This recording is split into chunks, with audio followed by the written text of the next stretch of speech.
both who are present here in Banda Aceh and online.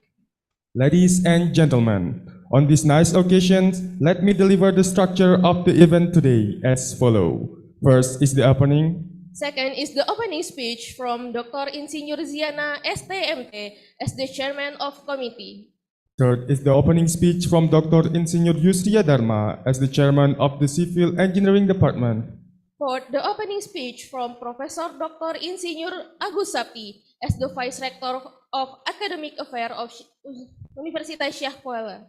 Fifth is the first keynote speech, which will be delivered by Dr. Arun Obdik, PhD.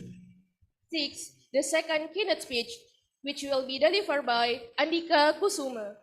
Seven, the third keynote speech will be delivered by Jitendra Botara. Eighth, the fourth keynote speech, which will be delivered by Muhammad Subhani Ishak. 9. The question and answer session. 10th, closing. Ladies and gentlemen, before we dive deeper into our events, let's watch the video of safety induction.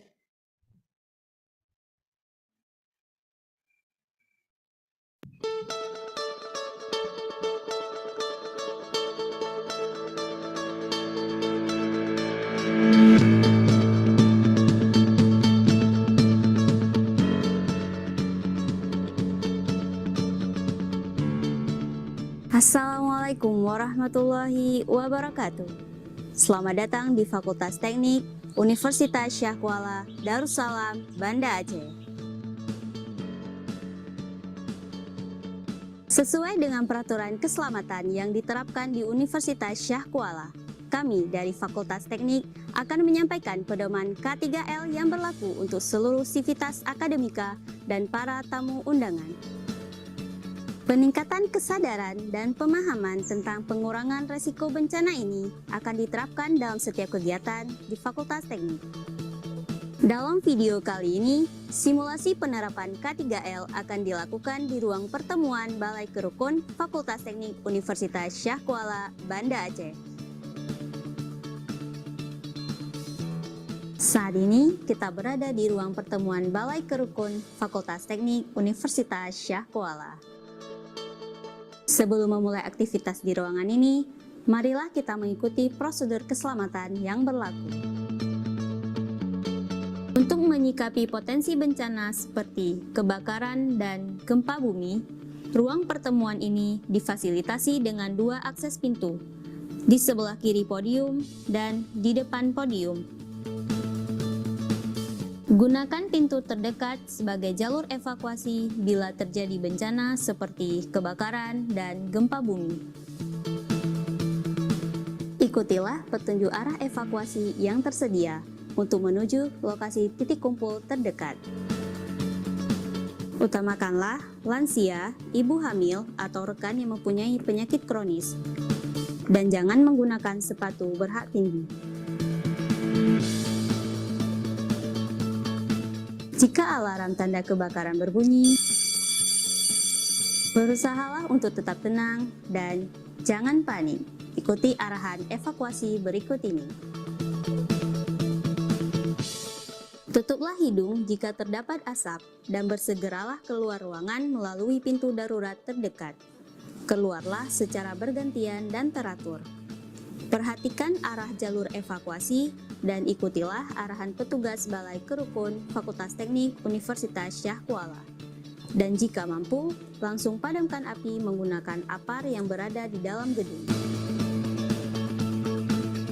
Jika terjadi gempa bumi, tetap waspada dan jangan panik. Ikuti petunjuk evakuasi berikut ini. Usahakan berlindung di bawah meja atau benda lain yang sejenis atau menuju tempat yang aman di dalam ruangan dan tetap bertahan hingga keadaan kondusif. Hindari area berkaca dan hindari benda-benda yang bergantungan. Juga jangan lupa untuk melindungi bagian atas kepala Anda. Jika gempa sudah berakhir, segera menuju pintu darurat terdekat secara bergantian dan teratur.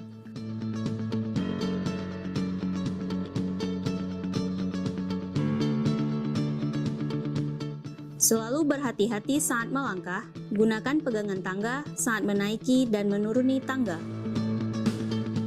Jika Anda menggunakan sepatu berhak tinggi dalam proses evakuasi, segera lepaskan untuk memudahkan Anda dalam melangkah. Ikuti arahan petugas ruang pertemuan Balai Kerukun Fakultas Teknik Universitas Syah Kuala.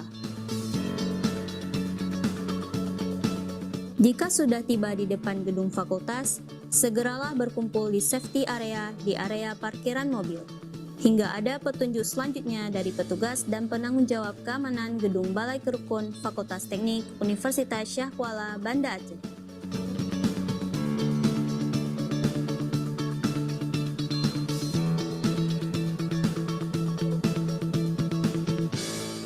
Dalam keseluruhan proses evakuasi, berhati-hatilah dalam melangkah karena terdapat potensi tersandung akibat sambungan kabel listrik yang melintang, lantai licin, dan turunan atau tanjakan anak tangga. Bila listrik padam, tetaplah tenang dan jangan panik, karena genset akan segera menghidupkan kembali listrik yang padam. Lingkungan Fakultas Teknik Universitas Syah Kuala adalah area bebas asap rokok. Jagalah kebersihan dan buanglah sampah pada tempat yang telah disediakan.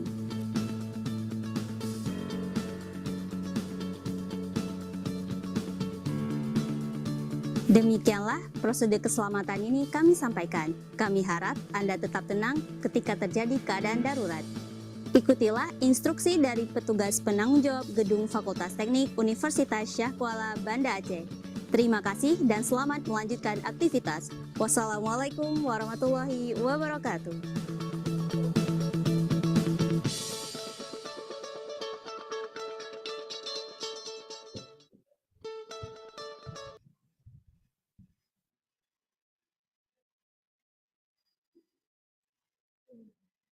As our welcoming gesture to you, we would like to present an Achenese dance performed by Civil Engineering Student Associations. This is a dance to portray the rich culture of Aceh.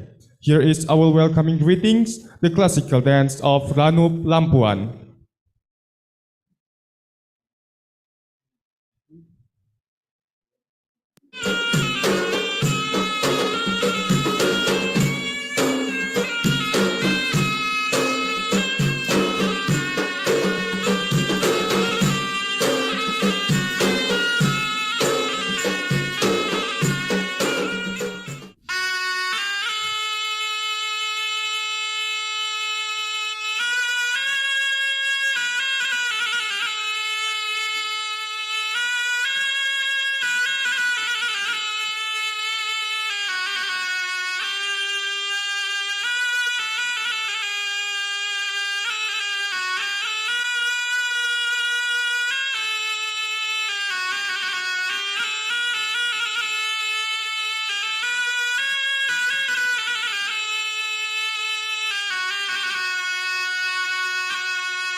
Before we come to the main session, let us start by reciting Quran first. So the event that we will hold on this day will run well without any obstacle at all. To Tariq Ziad Mardatila, the floor is yours.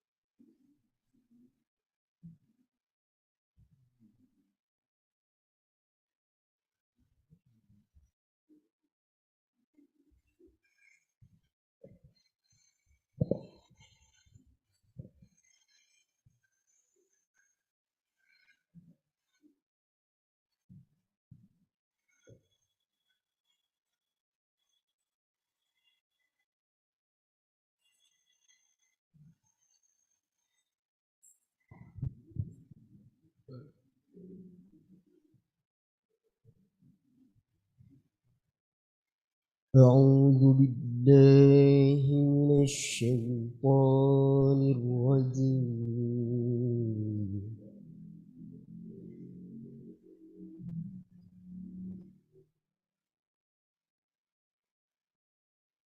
بسم الله الرحمن الرحيم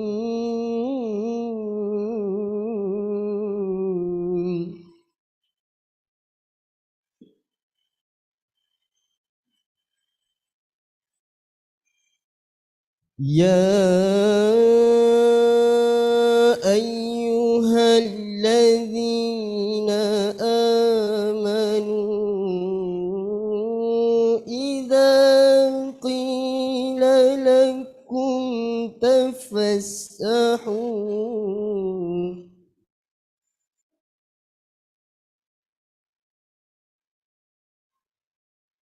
إذا قيل لكم تفسحوا في المجالس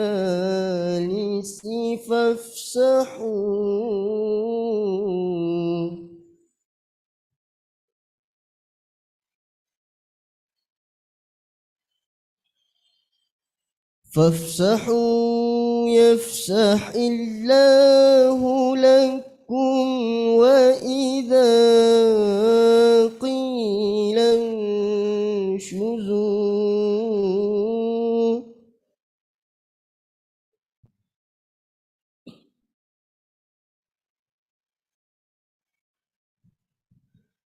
وإذا قيل انشزوا فانشزوا يرفع الله الذين آمنوا منكم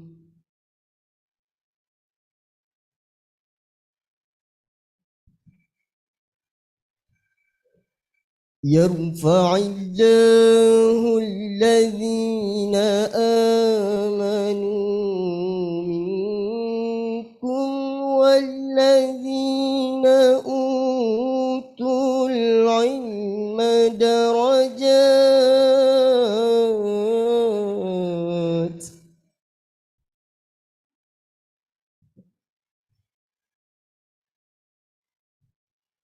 والذين أوتوا العلم درجات والله بما تعملون خبير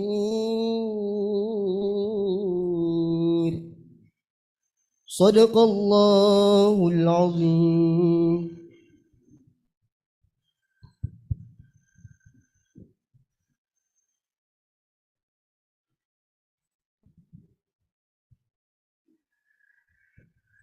The Honorable eminent speakers, distinguished guests, ladies and gentlemen, to honor our country, let us all rise for the singing of the Indonesian national anthem and followed by march technique. To all the guests are pleased to stand up.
kehadiranmu ditunggu-tunggu di daerah Aceh Jaya. Tepatnya di tahun 63 kehadiranmu menjadi nyata. Tempat teknokrat menimba ilmu, Fakultas Teknik Siap Kuala. Rasa haru dan bahagia bersatu padu, ku ingin tetap jadi milikmu. Lestarikan namamu dan tunjukkan baktimu demi Indonesia. Tepatnya di tahun 63 kehadiranmu menjadi nyata. Tempat teknokrat menimba ilmu, Fakultas Teknik Siap Kuala. Tempat teknokrat menimba ilmu, Fakultas Teknik Siap Kuala.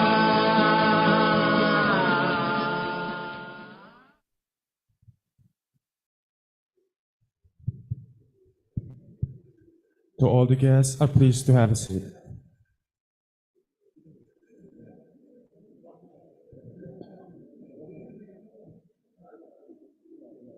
Ladies and gentlemen, it's a pleasure to introduce Dr. Insinyur Ziana, ST.MT, who will be delivering the opening speech. Mrs. Ziana, the podium is yours.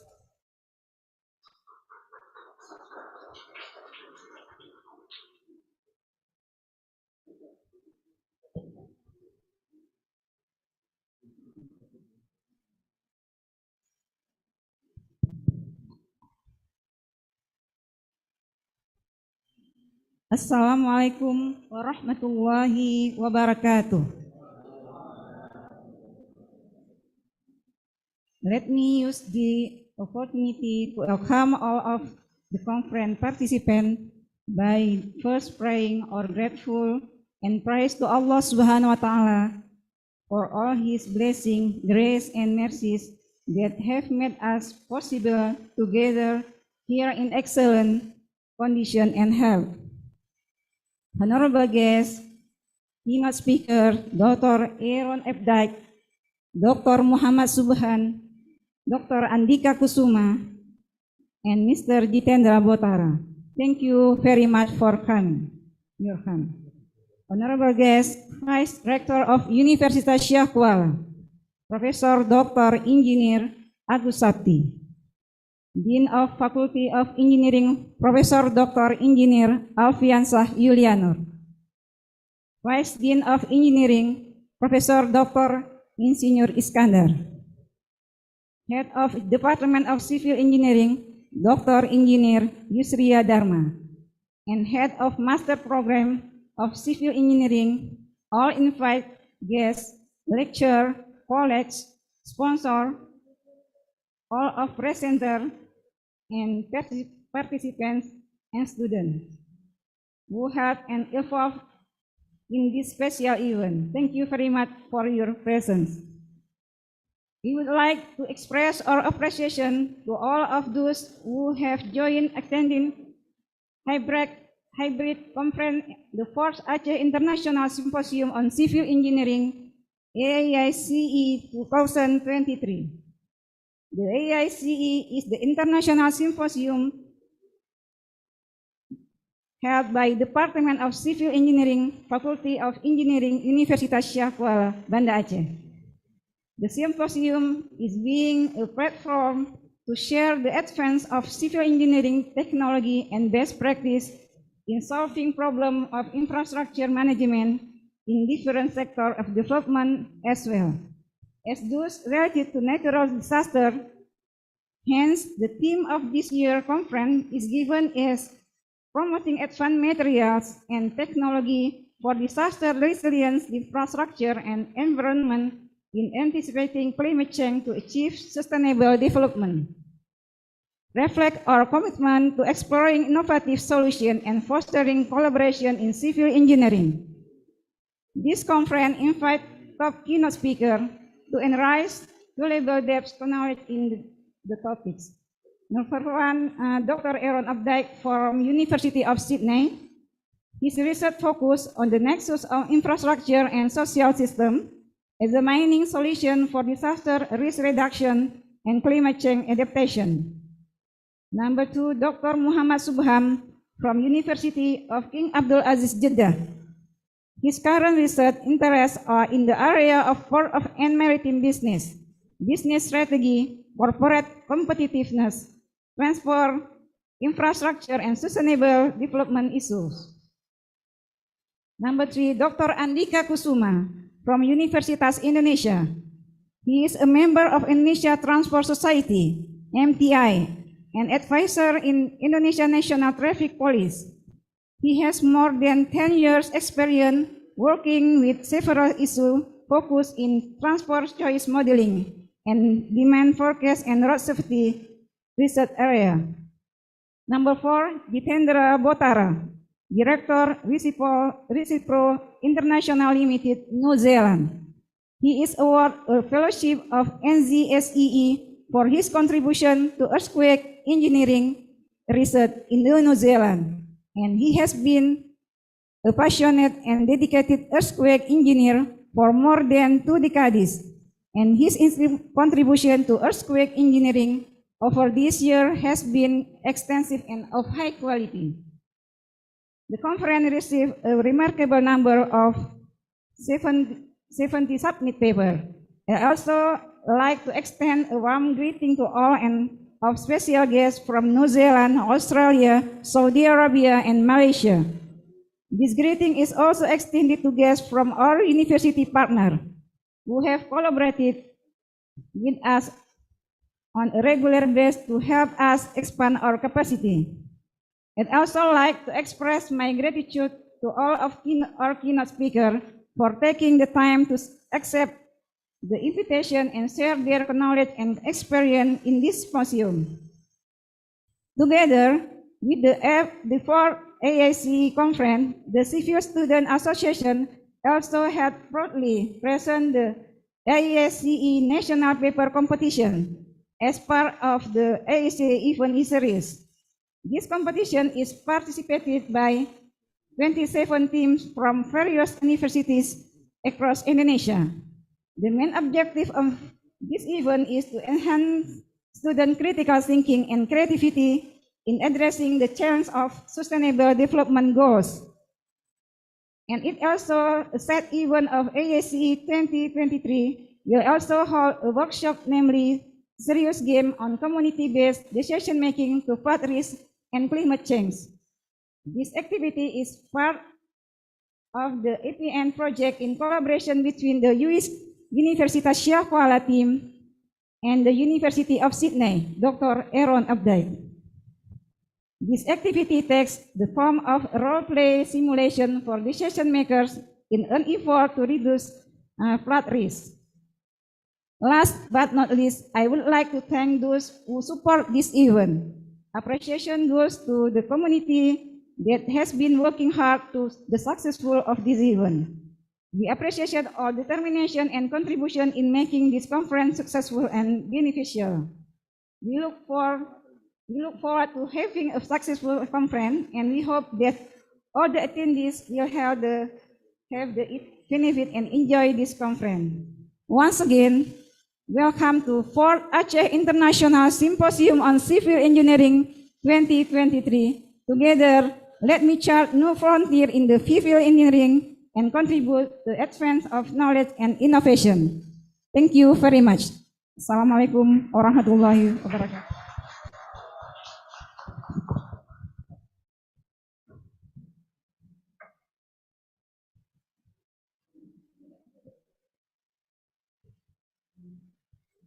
Thank you so much for your enlightened speech. Next on our agenda, I'm delighted to introduce Dr. Insinyur Yusria Dharma, who will also be sharing the opening speech. To Dr. Insinyur Yusria Dharma, the stage is yours.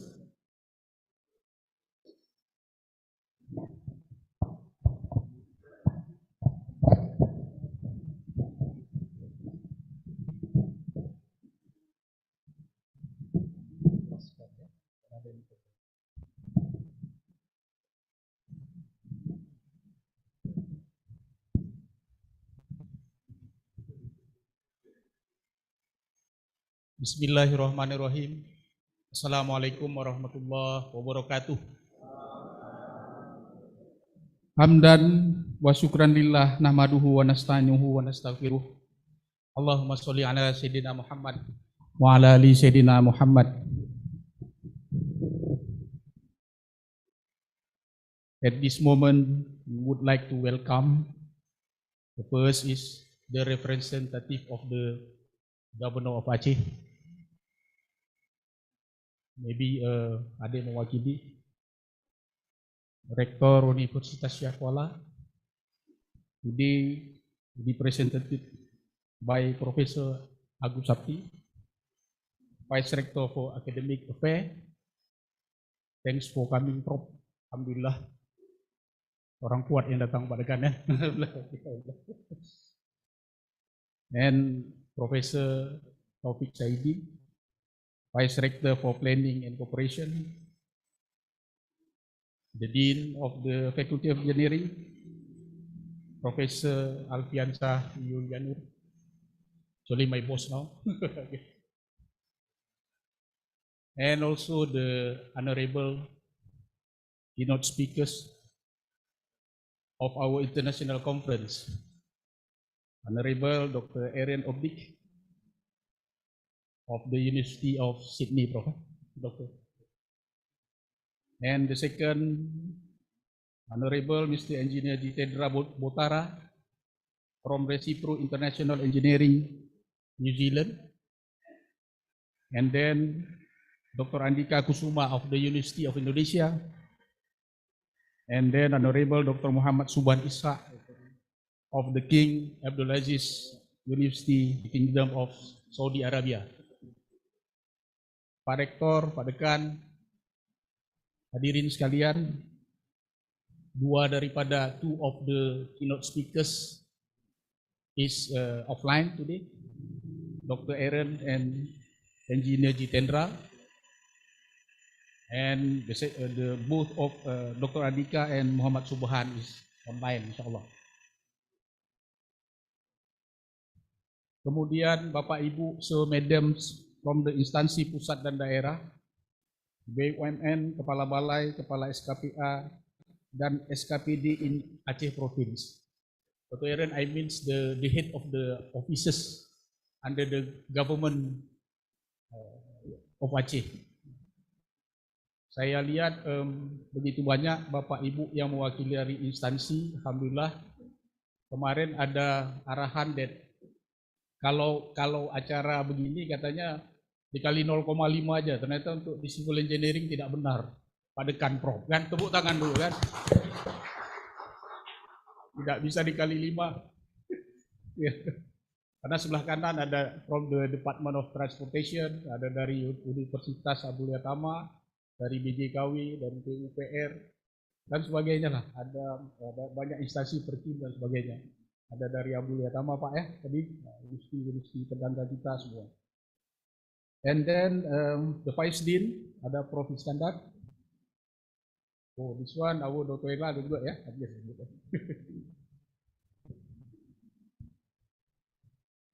Bapak Ibu Head of Department, Sekjur Kaprodi within the Faculty of Engineering, Bapak Ibu Ketua Pengurus Alumni IKATSI, especially Bapak Ibu Profesor Senat, especially under the Civil Engineering Department, dosen-dosen kolega kami, dosen-dosen senior, tenaga kependidikan yang ada di Civil Engineering dan Fakultas Teknik, our students of the Civil Engineering, the committee of this conference, panitia, lead by Dr. Jiana, Dr. Ella, Dr. Munira, Dr. Cudwi, Dr. Halida, Kak Marlina, and so on. Seems like this conference is dominated by women. Banyak ibu-ibu, Prof. Pak Rektor. Good. Semangat. Again, maybe I to pass this one. Thank you for accepting our invitation. The ICE is a biannual event hosted by the Department of Civil Engineering. The primary objective of this event is to serve as a platform for the exchange of the knowledge, innovative ideas, and the latest research findings in the fields of civil engineering. The previous ACE, yang ketiga, tidak bisa dilaksanakan secara luring, tapi dilaksanakan secara online due to the COVID-19 pandemic at the times. But this is also successfully for to do that conference at the time. This year, alhamdulillah, we can do this one by the hybrid, using the online dan offline, insyaAllah. Pak Rektor, Pak Dekan, ladies and gentlemen, in conjunction with this conference, we also have the student competition actually. We call it National Paper Competition. Yang kompetisi ini diikuti oleh satu tim daripada UTU, 3 tim daripada USK, 2 tim daripada Universitas Siliwangi, dan 21 teams from the USU, Universitas Sumatera Utara. Kita tepuk tangan untuk mahasiswa yang memang. Pak Rektor, after this we would like to invite Pak Rektor, Pak WR1, to deliver the opening remarks to open this conference.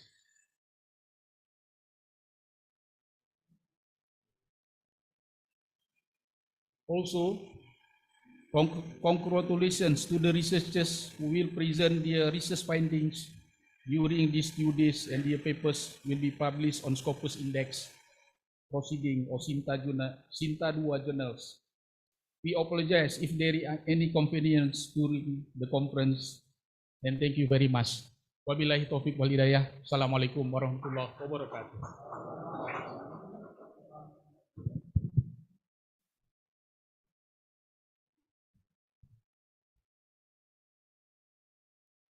Thank you, Dr. Insinyur Yusria Dharma, for the wonderful welcoming speech.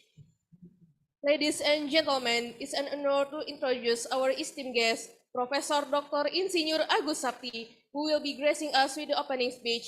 Without further ado, Mr. Agus Sakti, the stage is yours.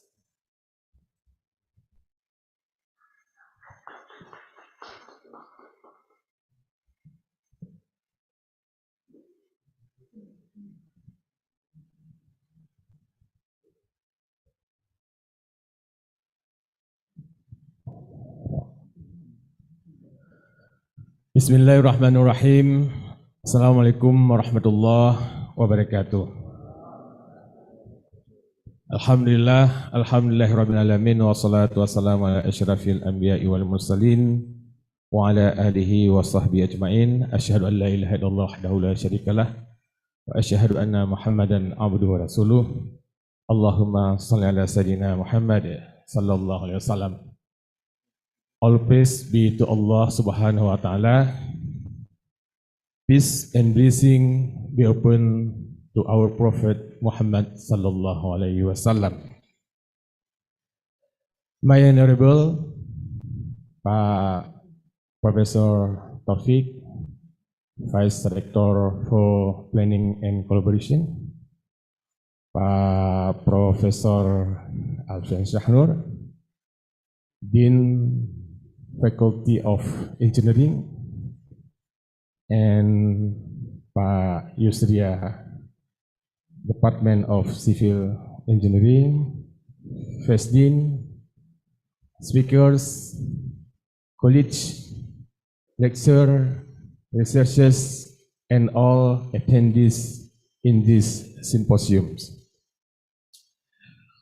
On behalf of Universitas Syekh Kuala, I wish to express our profound appreciation, to extend a hearty welcome to the first Aceh International Symposium on Civil Engineering 2023.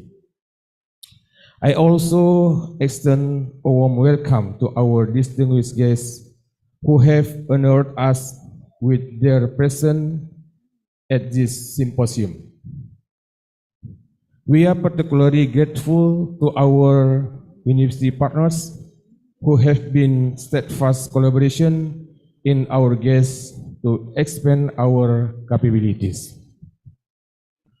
Furthermore, I wish to express our gratitude to all our keynote speakers who have graciously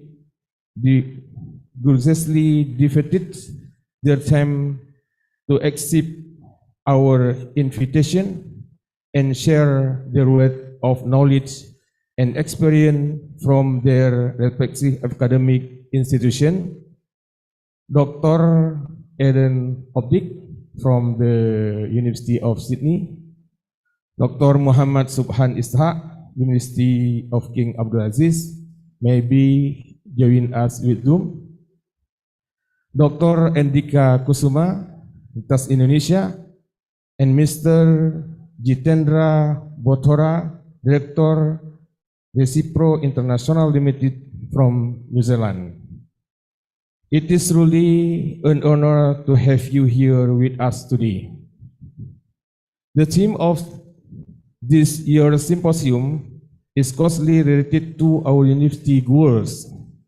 Following the 2004 Indian Ocean earthquake and tsunami, we learned that it is even more critical that our infrastructure and environment be designed and built using both green and disaster resilient strategies. I'm grateful that Universitas Syiah Kuala, through its Faculty of Engineering and Department of Civil Engineering, is consistently contributing academically to the development of such strategies by collaborating with other institutions. I hope that all of the conference's findings will be published in international proceedings, and all parties involved can get benefit and use new ideas in future. I also hope that this conference will enable the committee, attendees, and keynote speakers to collaborate and expand the networking in future for research, publication, and other academic activities. Finally, I would like to express my heartfelt gratitude to the General Chair, Advisory Board, Organizing Committee, International Scientific Committee, institution, companies, and volunteers who have all contributed to the success of this symposium. By Allah's grace and blessing, I declare the 4th Aceh International Symposium on Civil Engineering, Universitas Syiah Kuala 2023 is officially open. I wish you all success in this symposium. Thank you very much. Assalamualaikum warahmatullahi wabarakatuh.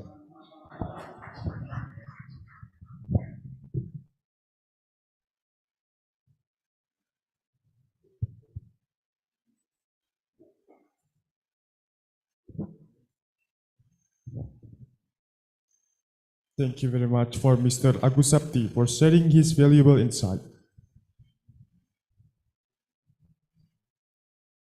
Ladies and gentlemen, as we conclude this event, let us come together in a moment of reflection.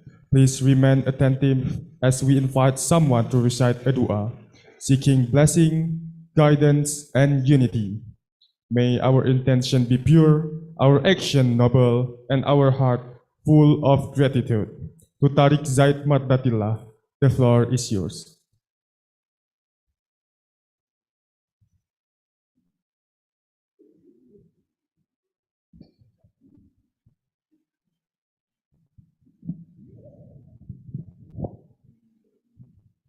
Hadirin dimohon mengangkat tangan. أعوذ بالله من الشيطان الرجيم. بسم الله الرحمن الرحيم. الحمد لله رب العالمين حمدا يوافي نعمه ويكافئ مزيده يا ربنا لك الحمد كما ينبغي لجلال وجهك الكريم وعظيم سلطانك. اللهم صل على سيدنا محمد وعلى آله وصحبه وسلم. اللهم إنا نسألك سلامة في الدين وعافية في الجسد وزيادة في العلم وبركة في الرزق وتوبة قبل الموت ورحمة عند الموت ومغفرة بعد الموت. اللهم هون علينا في سكرات الموت. ربنا لا تزغ قلوبنا بعد إذ هديتنا وهب لنا من لدنك رحمة إنك أنت الوهاب. ربنا هب لنا من أزواجنا وذرياتنا قرة أعين واجعلنا للمتقين إماما. سبحان ربك رب العزة عما يصفون وسلام على المرسلين والحمد لله رب العالمين.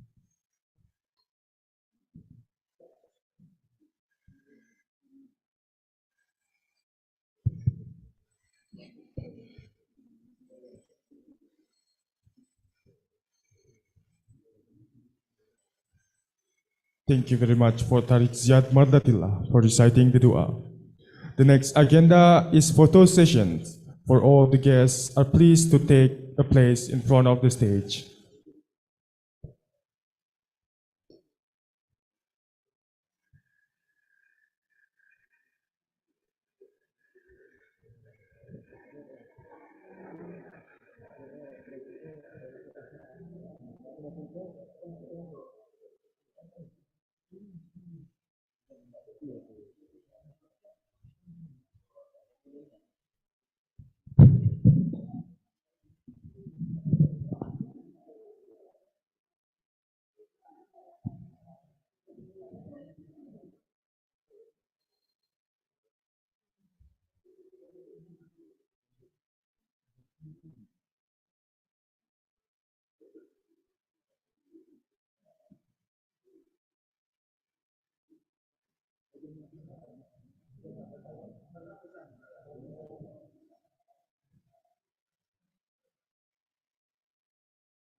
Before continuing our agenda, we would like to take a break for a few minutes.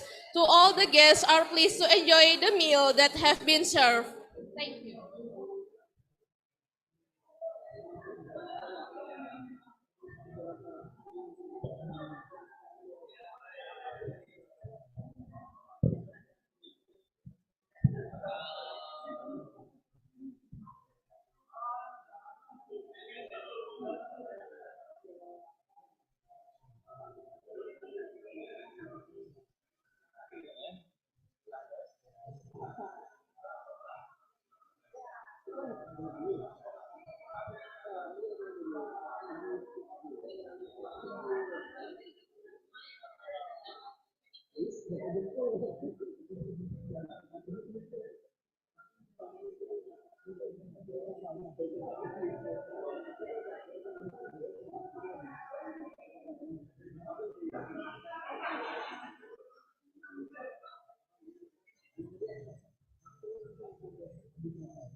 Tengok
dulu, tengok dulu. Terus sebelumnya.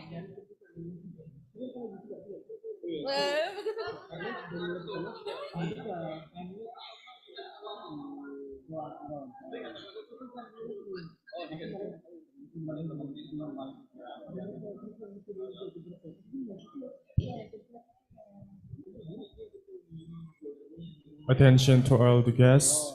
We are about to begin our next agenda in 5 minutes.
Assalamualaikum warahmatullahi wabarakatuh.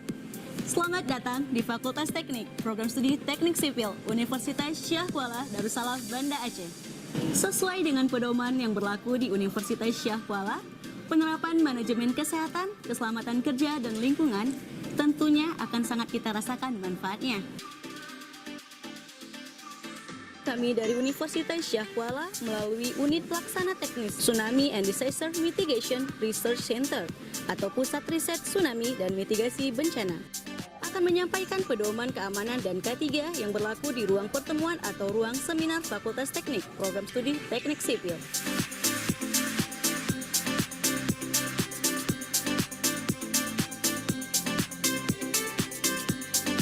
Peningkatan kesadaran dan pemahaman terhadap pengurangan resiko bencana ini akan diterapkan dalam setiap kegiatan, khususnya bagi para tamu undangan, para mahasiswa, dan sivitas akademika Universitas Syah Kuala yang berada di ruangan ini.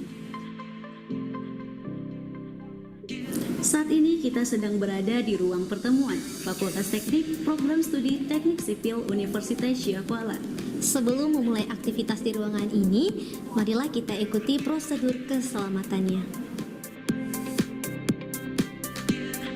Di ruangan ini terdapat dua pintu akses utama. Sebelah kiri saya sebagai pintu masuk dan sebelah kanan saya sebagai pintu keluar. Dan pintu ini juga dipergunakan sebagai jalur evakuasi bila terjadi bencana, seperti kebakaran dan gempa bumi. Ikutilah petunjuk arah evakuasi yang akan dipandu oleh petugas menuju pintu darurat terdekat.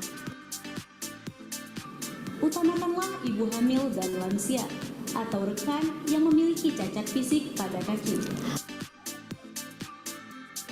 Lepaskan sepatu ketika menuju lokasi evakuasi bila Anda menggunakan sepatu berhak tinggi. Jika alarm tanda kebakaran berbunyi, harap jangan panik. Ikuti arahan evakuasi berikut ini.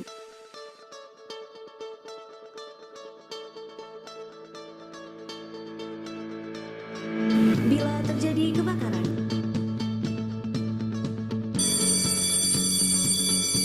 segera menuju pintu darurat terdekat. Tutuplah hidung dengan menggunakan tisu basah jika terdapat asap.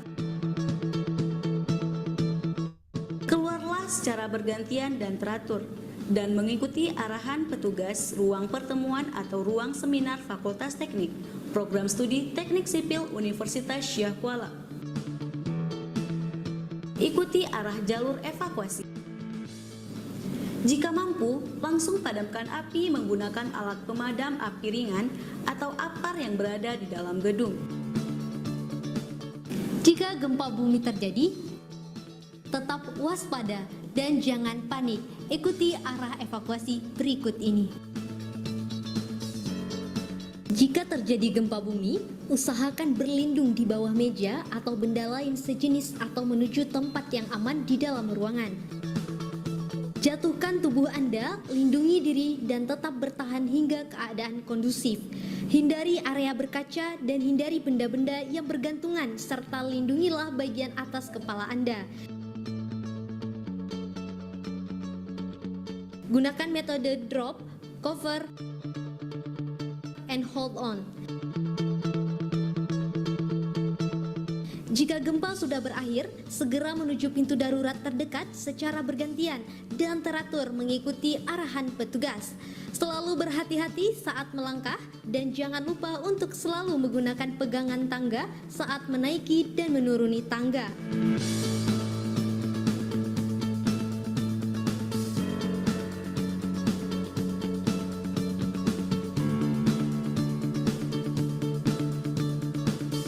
Segeralah berkumpul di safety area atau titik kumpul evakuasi di depan gedung fakultas di dekat parkiran mobil hingga ada petunjuk selanjutnya dari petugas dan penanggung jawab keamanan ruang pertemuan dan seminar Fakultas Teknik Program Studi Teknik Sipil Universitas Syah Kuala.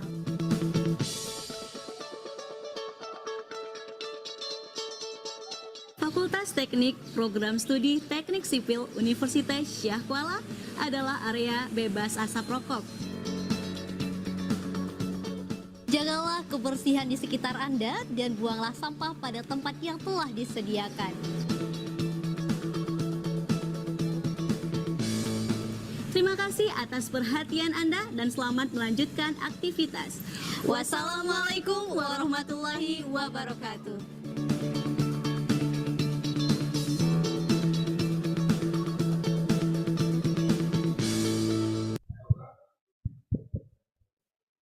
Attention to all of the guests, we are about to start our next agenda.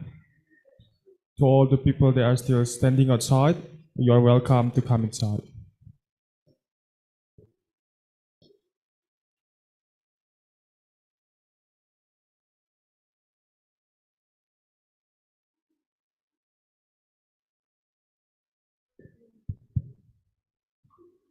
The next agenda is the first keynote speaker, and it will be led by Dr. Insinyur Ella Melianda as a moderator.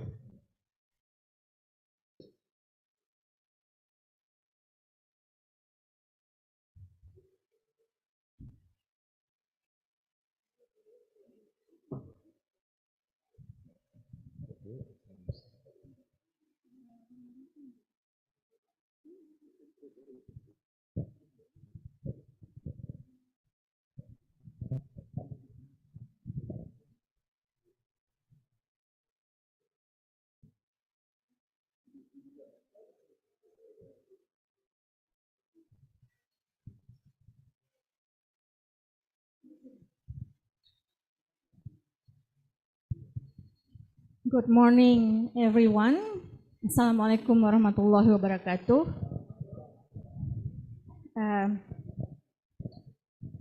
It's been an honor for me to be invited as the moderator for this session. This is the first session of the keynote speech. There will be two presenters. So I would like to first introduce myself. I am Ella Melianda. I am the Secretary of the Civil Engineering Department of Engineering Faculty of Sheikh Kuala University.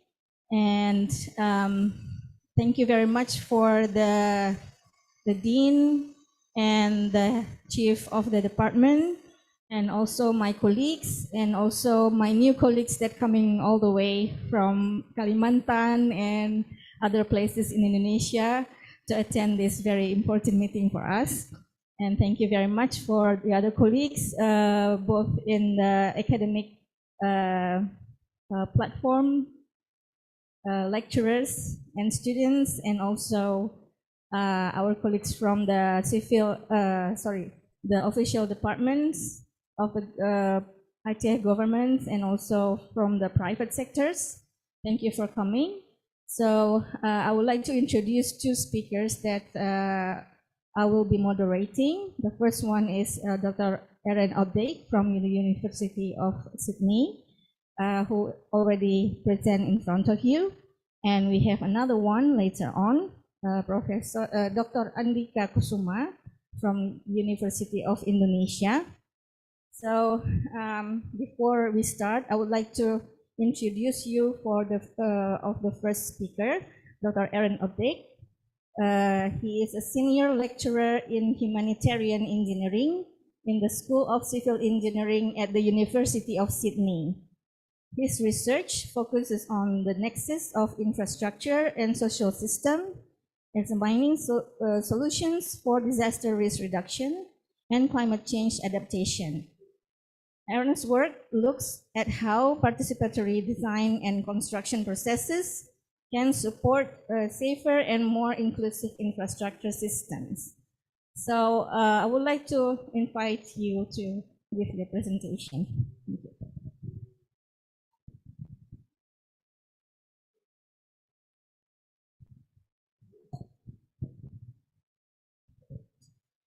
So I'd just like to thank everyone for the invitation to speak today. It's a wonderful honor to be here in Banda Aceh, and wonderful to meet so many new faces. So today I'll be talking about some of the research that we've been doing, looking at how to model vulnerability of infrastructure and also how that intersects with social dimensions of disasters as well.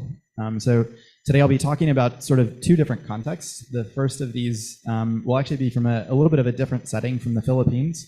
And then today I'll wrap it up and hopefully bring things a little bit closer to home here and some of the research that we've been doing in Indonesia as well.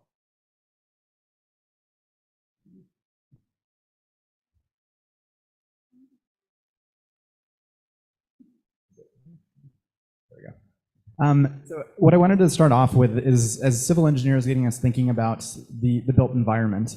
So if we look at disasters, it's not often the hazards that result in deaths or losses. It's the way in which we're building. So if we look at housing, which is something that I study a lot, 90% of earthquake-related deaths, they really stem from poor construction. So our role as civil engineers is quite significant in reducing those risks to disasters.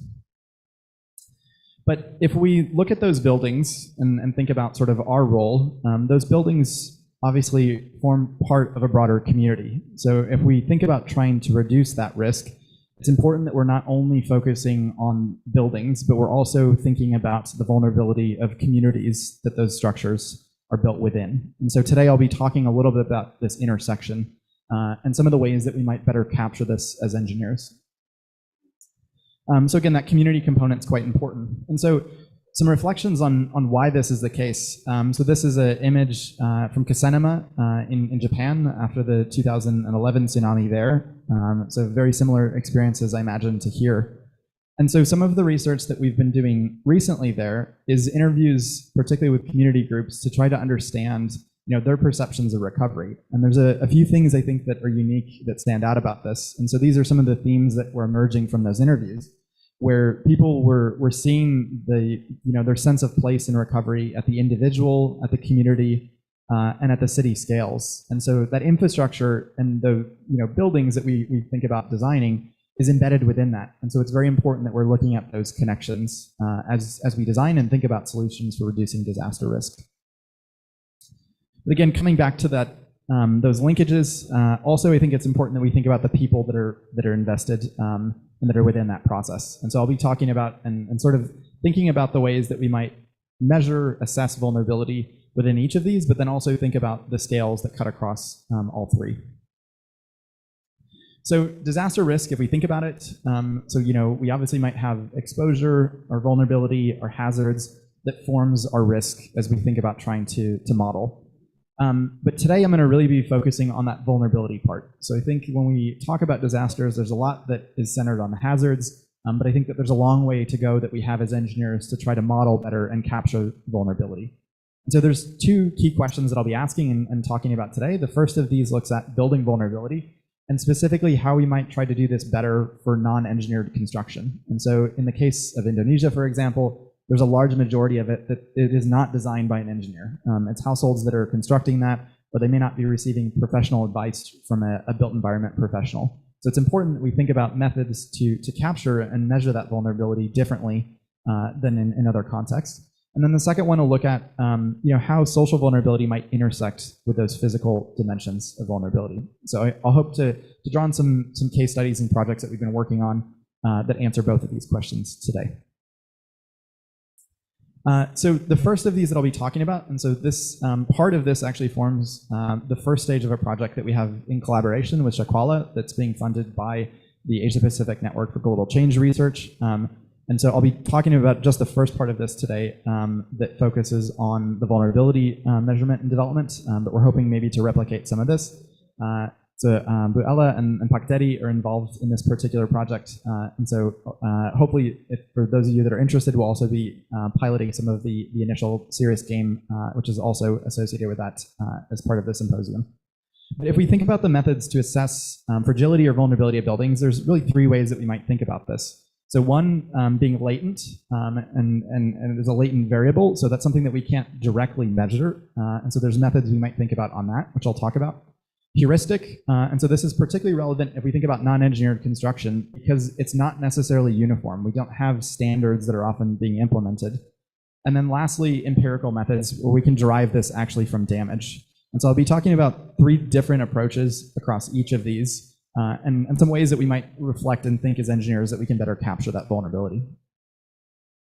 So the first of these, this is just an example from the Philippines, and we're really drawing on indicators from census data to try to look at the variation that existed in housing vulnerability.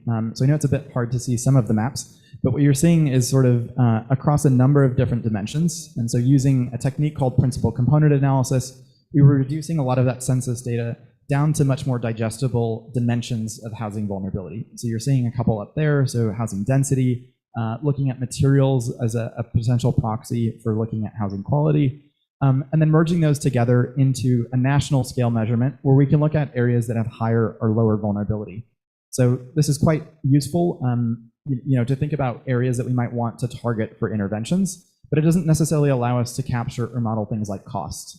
And that's really where some of these other methods might come in as we get down into much more detailed analysis around trying to quantify some of that risk. So a second method that we've been applying to think about this is using heuristics. And so that's really using expert judgments to think about how vulnerable are our building stocks. And so as I mentioned, and part of the reason we've been using this is a lot of the areas that we've tried to apply it in, there isn't good data on the existing building infrastructure. We don't have historical records of damage. We don't necessarily have detailed information about the housing stocks. So we found that this has been quite successful. And so one example of this that you can see here is where we've been developing these fragility and vulnerability functions for both of these and looking at trying to identify these for a range of different building typologies. So these are 8 different typologies that we've seen of structures in the Philippines where we've been doing this. And we've been doing this for, this is just one example looking at the left-hand side. What you're seeing there is an example of what this would look like for seismic hazards, whereas the right side is looking at what this would look like for wind hazards for a particular typology. So this is an example of looking at unreinforced masonry. And so what we're able to do through these is really look at the relationships between an intensity measure of a hazard. So in this case, we're looking at either peak ground accelerations or seismic shaking. And then on the right side would be an example looking at wind and looking at gust speeds. and equating that to exceedance probabilities for particular damage states. So each of those curves is showing sort of the relationship as we move over about the likelihood of damage in our building stocks. And again, we've been doing this for a range in all 8 of those typologies that we've identified. So I know, again, it's a little bit hard to see, but more just to show you that we can break this down to really get at a detailed level for the specific types of structures that we're trying to model. And then the last one, and I think this one, it's definitely the most data intensive as an example of this, but this is another instance where we've really tried to expand. So we see when empirical curves are and empirical functions are developed, they tend to be for very urban areas. So I'd say what gets lost in this is if we look at more rural areas where there isn't necessarily an interest in trying to invest in the development of these functions for risk modeling. But what we've been trying to do is if we can look at even one instance of that, so looking at one province or one larger administrative area, you can similarly see, so we've identified 3 different typologies for lightweight construction. So again, non-engineered construction, which is highly variable. But we've been able to survey about 400 buildings, for example, in one province, and then really try to build from these and looking at much more empirical methods of deriving similar functions. So some of the outputs and what we've been able to do from this. So this is showing an example of some of the fragility functions that we've developed. Again, I won't go into some of the specifics, but you can see on the right-hand side also fragility functions for the 3 different types of construction. But I think really the benefit that we can get to in this type of analysis is a lot of the costing. And so what we've also been able to do, because we didn't have direct costing measures of damage, but through interviews, we've been able to provide approximations of what we think that cost of damage would be and equate these into vulnerability functions. And so a little bit different than our fragility functions. Again, similarly on the bottom, we're looking at a measure, an intensity for a hazard. So we're seeing in this case for flooding that we're showing the inundation level, so how many meters of inundation, and then equating that with an expected damage ratio. So what was the total value of the structure that was damaged relative to its total value. And this really allows us to do much larger scale modeling and looking at risks. And the benefit of this really is trying to understand some of the trade-offs about where we invest and why.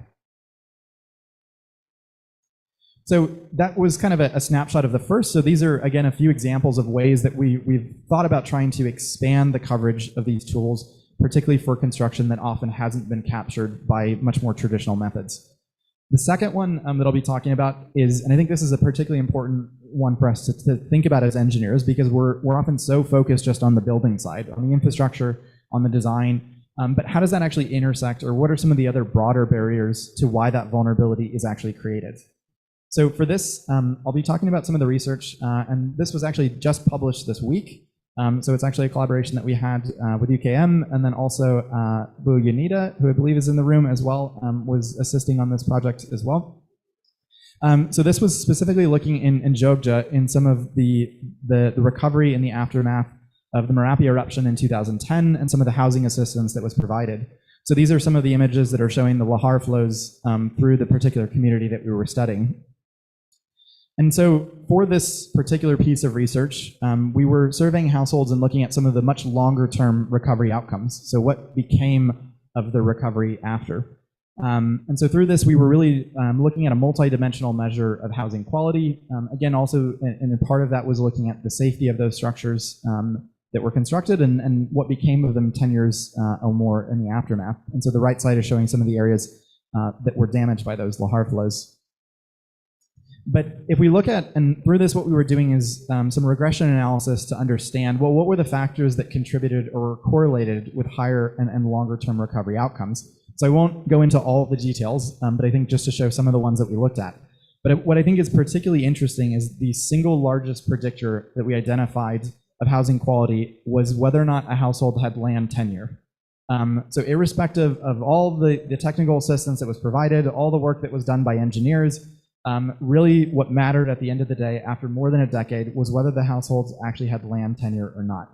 And I think that's quite significant if we think about our role as engineers. So it's not enough for us just to be developing the tools to measure vulnerability, to reduce that and design better infrastructure, but we also need to be thinking about the ways that we can support or interact with governance systems. So in this case, for example, can we support and be engaging better with local governments to understand and support tenure? So again, that's really what we're seeing actually makes a difference. So as a household, they're not wanting to invest in safer methods of construction if they don't have that tenure security already in place.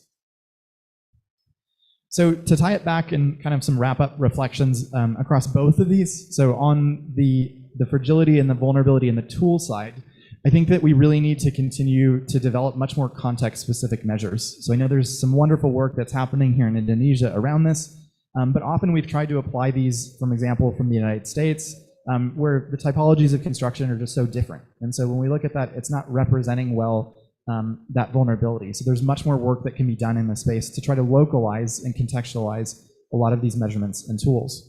But I think it's also very difficult for us to look at non-engineered construction, where if we look at higher income countries, there's much more standardization in construction practice. And so the ways that we might try to model that become much more complex, but it's a very important question for us to be thinking about.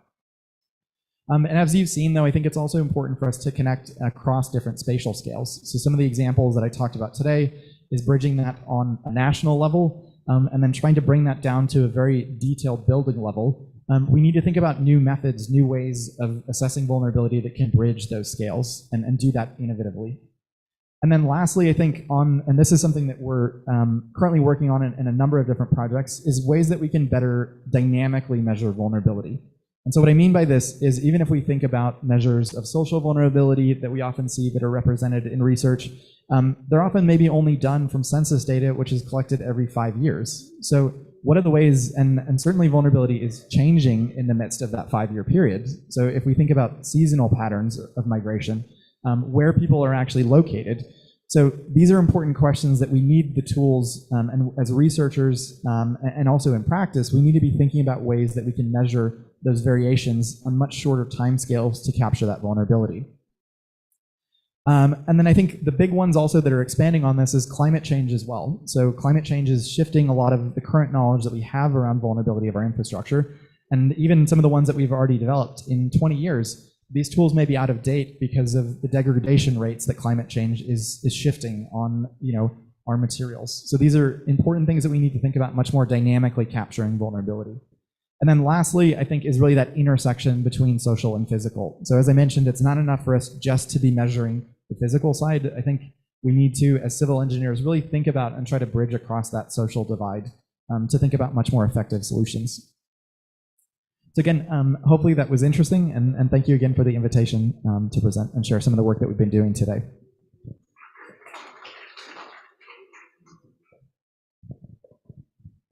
Thank you very much, Aaron, for your very insightful presentation regarding the assessment and some methods introduced.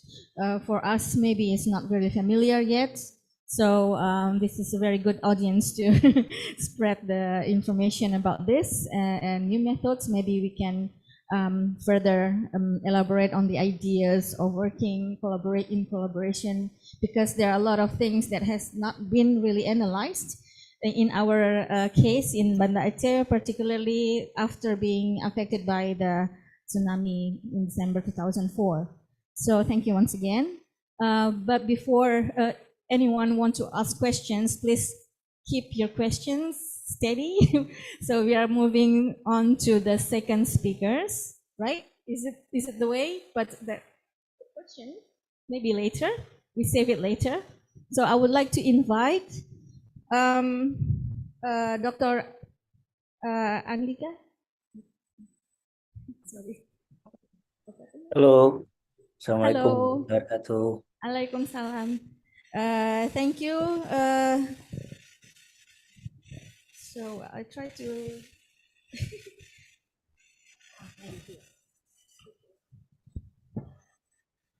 So our next speaker is Dr. Andika Kusuma from University of Indonesia. Welcome, Pak Andika. Can you hear me? Yeah, I can hear you clearly. Yeah, we can hear you clearly. Thank you. So Dr. Andika is a lecturer and also from University of Indonesia and a chairman of Inter-University Transport Study Forum, or FSTPT. And with this opportunity, it is very honorable for us to have you as one of the invited keynote speakers, and I would like to invite you directly to present your talk about risk disaster analysis on transport infrastructure. The time is yours. Thank you. Thank you very much for the time. First of all, I would like to send my regards to the invited speakers. Aaron, thank you for your presentation before, and then Dr. Yusria Dharma, the head of civil engineering, and Professor Sugiarto, my colleagues in Banda Aceh, and Professor Sofyan, who are our colleagues in forum in Indonesia Interstudy Forum. And I would like to send my sorry for not coming to Aceh because I have another activities conference and I cannot manage to reach Aceh. If I fly to Aceh, I cannot reach Aceh at this time. So I would like to request to send my presentation, deliver my presentation through online, and thank you very much for that opportunity. And I also sorry I cannot open the virtual background. Something problem with my laptop, so sorry for that. But I'll try to do my best for deliver this presentation. So my following Aaron topics issues previously, I think my presentation quite relate to what the previous presenter already saying about the disaster management, as we understand not only Aceh but most of the area in Indonesia are located in the ring of fire, so we have a lot of potential disaster, not only earthquake and tsunami but also landslide and flooding. We currently facing a long dry season, and usually once we have a long dry seasons like this time, it will follow with with an extreme weather during the rainy season, which is coming in predicted by the meteorology agency around November or at the latest on December, by the end of November. So that kind of two issue that I would like to deliver, how do we forecast, or how do we try to predict as possible as it can, because disaster usually comes very with high uncertainty and unpredictable. So what we have to deal with the transport system, and we understand that the transport infrastructure is very high cost in investment, and we need to deal with it, how to make our transport system is reliable, or at least resilience.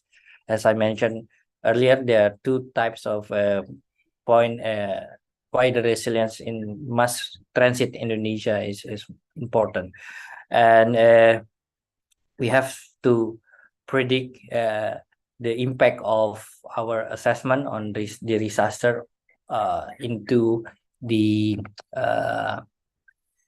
cost of construction. Most likely, when we have a strong strong infrastructure or resilient infrastructure, usually it will compensate the cost of construction will getting more expensive on it. So we have to predict, and we have to deal what kind of disaster or any kind of risk that should be mitigation earlier in the beginning during the plan, during the planning phase, and after that we deal what is number of costs that should be included during the construction, and also in the operation as well. So in that case, we would like to achieve that it is important that our infrastructure is resilient.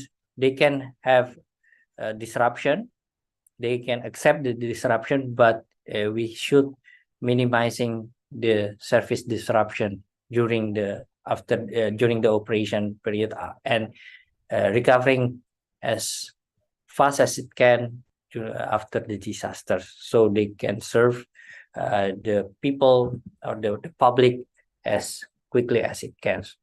And but the problem is, as we understand that the hazard or the disaster, it's difficult to be predicted. It's a random event. It can be happen anytime in any place in Indonesia. So what we have to deal with, it is important that we need to check the maps of disaster maps, flooding, earthquakes, volcanoes, any things of disaster that possible in each location or in region that we are going to plan to build the public transport particularly. So in that case, I think spatial planning, it's important. I think Aceh already have that kind of experience after the tsunami in 2004, where the tsunami occurs, and we need to develop a maps, the disaster maps, where the prone area should be avoided by the public or the huge investment on public transport. And we have to deal not only earthquakes and tsunami, but also the flooding during the rainy seasons. And so everything should be go into a one map. Currently we use GIS, so it's a very helpful tools that we can put all of those information into a digital. So, and from that we can predict which alignment or which area are safe for us to put our investment. So that kind of very critical issues that we should deal during the planning phase. And then this is the resilient in transport, that we have to avoid, mitigate, and restore and offset. What is in this phase? We first in beginning, we have to avoid the hazard as much as it can. I mean, we understand the maps already, the natural disaster, the character of the natural disaster, as we have a long of history, all of the data, let's say the historic and the time frame and the impact of it.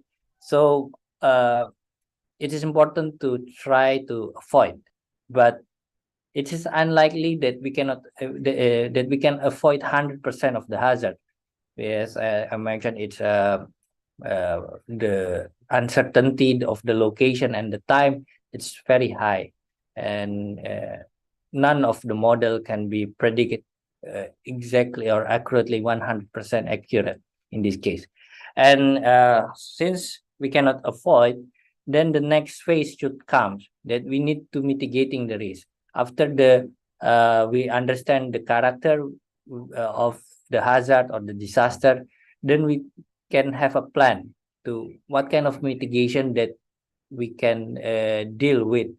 And then after that, and restoring effectively, I mean, in this case, being possible to restore the infrastructure and the service as much as possible after the disaster. Let's say after the they can stop, and then after that, after the following day, or after 1 hour or 2 hours after the disaster, our service can be start to be normally. It's happened in Jakarta when we built the mass rapid transit, or the MRT. Then and we understand early in the beginning of my presentation, I show photos that a flooding occur in the rail track. So and most of the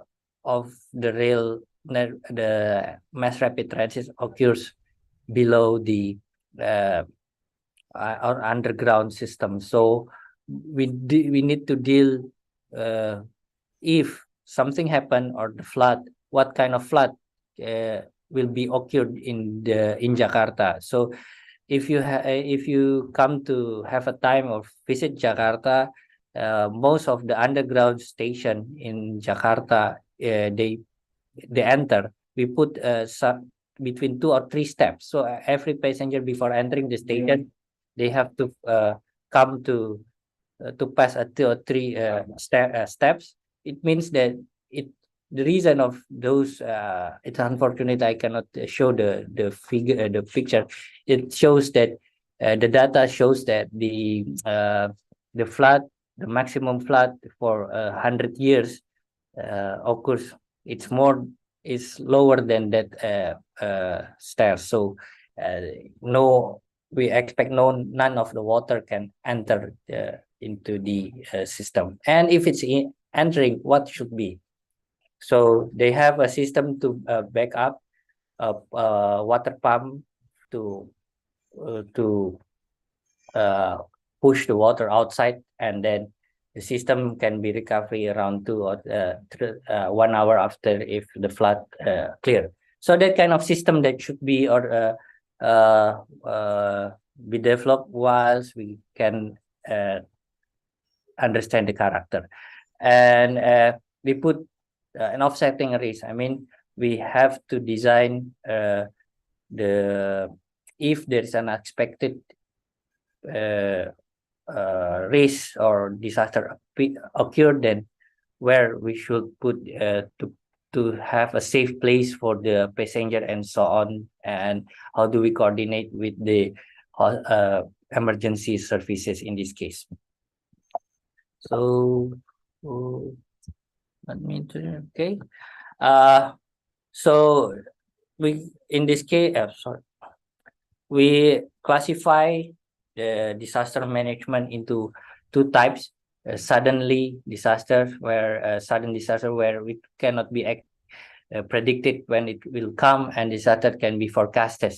In this sudden disaster, we have landslide, earthquake, tsunamis, and volcanoes eruption. Where disaster that can be forecast is flooding, extreme weather, and sea level rise. So disaster that can be forecasted, it's much more easier for the engineer to put or to apply what kind of design that we should deal with, so it can encounter the disaster that appear in this case. And sudden disaster, which is much more high, it has high uncertainty in this case. So that kind of disaster that we need to deal in when we construct or design or plan a resilient transport system. And so this is kind of a example that we have a national ecological disaster. This is come from the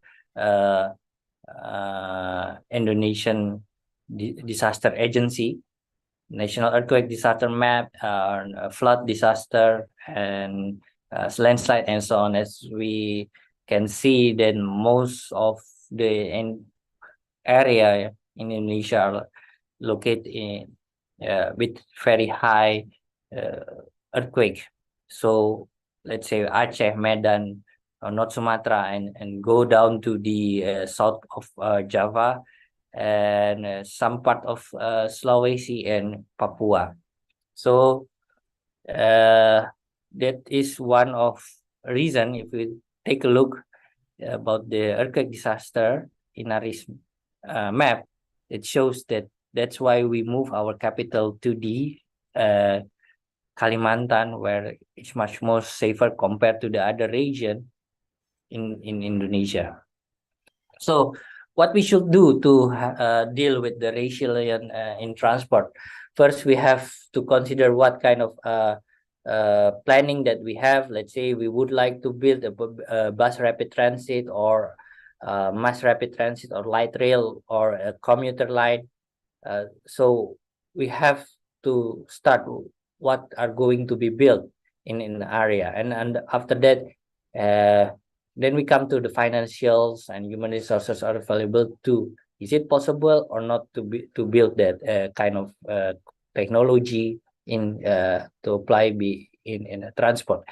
And when we come to the diagnosis, the second phase, we have to assess the exposure. If there is a disaster appear, what can be done? What kind of exposure and how do sensitivity to serve a public in this case?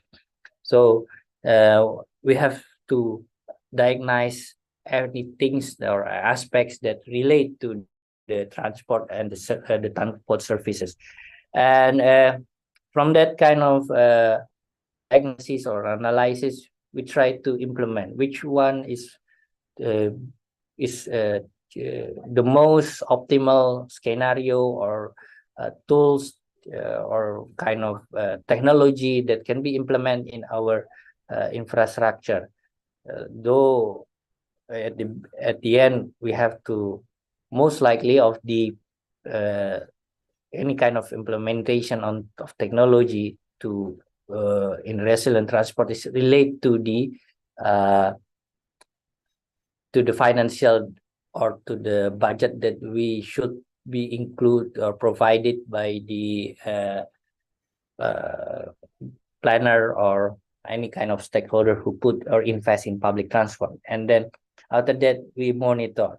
Most likely not only implement or develop or operate kind of technology in resilient transport, but the most important thing is how to monitor, how to ensure that our system or our technology are can be operate anytime at any place, because or suddenly after the disaster occur, or because if we do not maintain or monitor this kind of technology and that we put in our mass rapid or in our transit system, then it may be possible that the system doesn't work, and though we put a lot of money on it, it will not save a lot of people that we expect from during the disaster. So in following of that kind of philosophy or pointers, we put some kind of information or phases that should be followed during the planning. Let's say the hazard characters, where this shows the input, the task, and the outputs that at the end we have a GIS maps. In the exposure, what kind of exposure and which area are expected to face the hardest impact of the disaster, or the level of the disaster can in the impact of disaster on each area.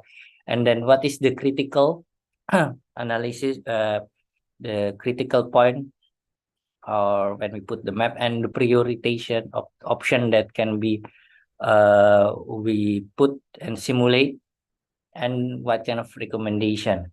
So this is the process of cycling, where in the normal way we only plan, and currently we put planning, implementation, operation. But nowadays, as we understand our geographical area and risk, then we have to put additional information or works for during the planning phase. Here we identify the climate and the adaptation of the action, and how to integrate in the implementation, what kind of implementation, how to implement the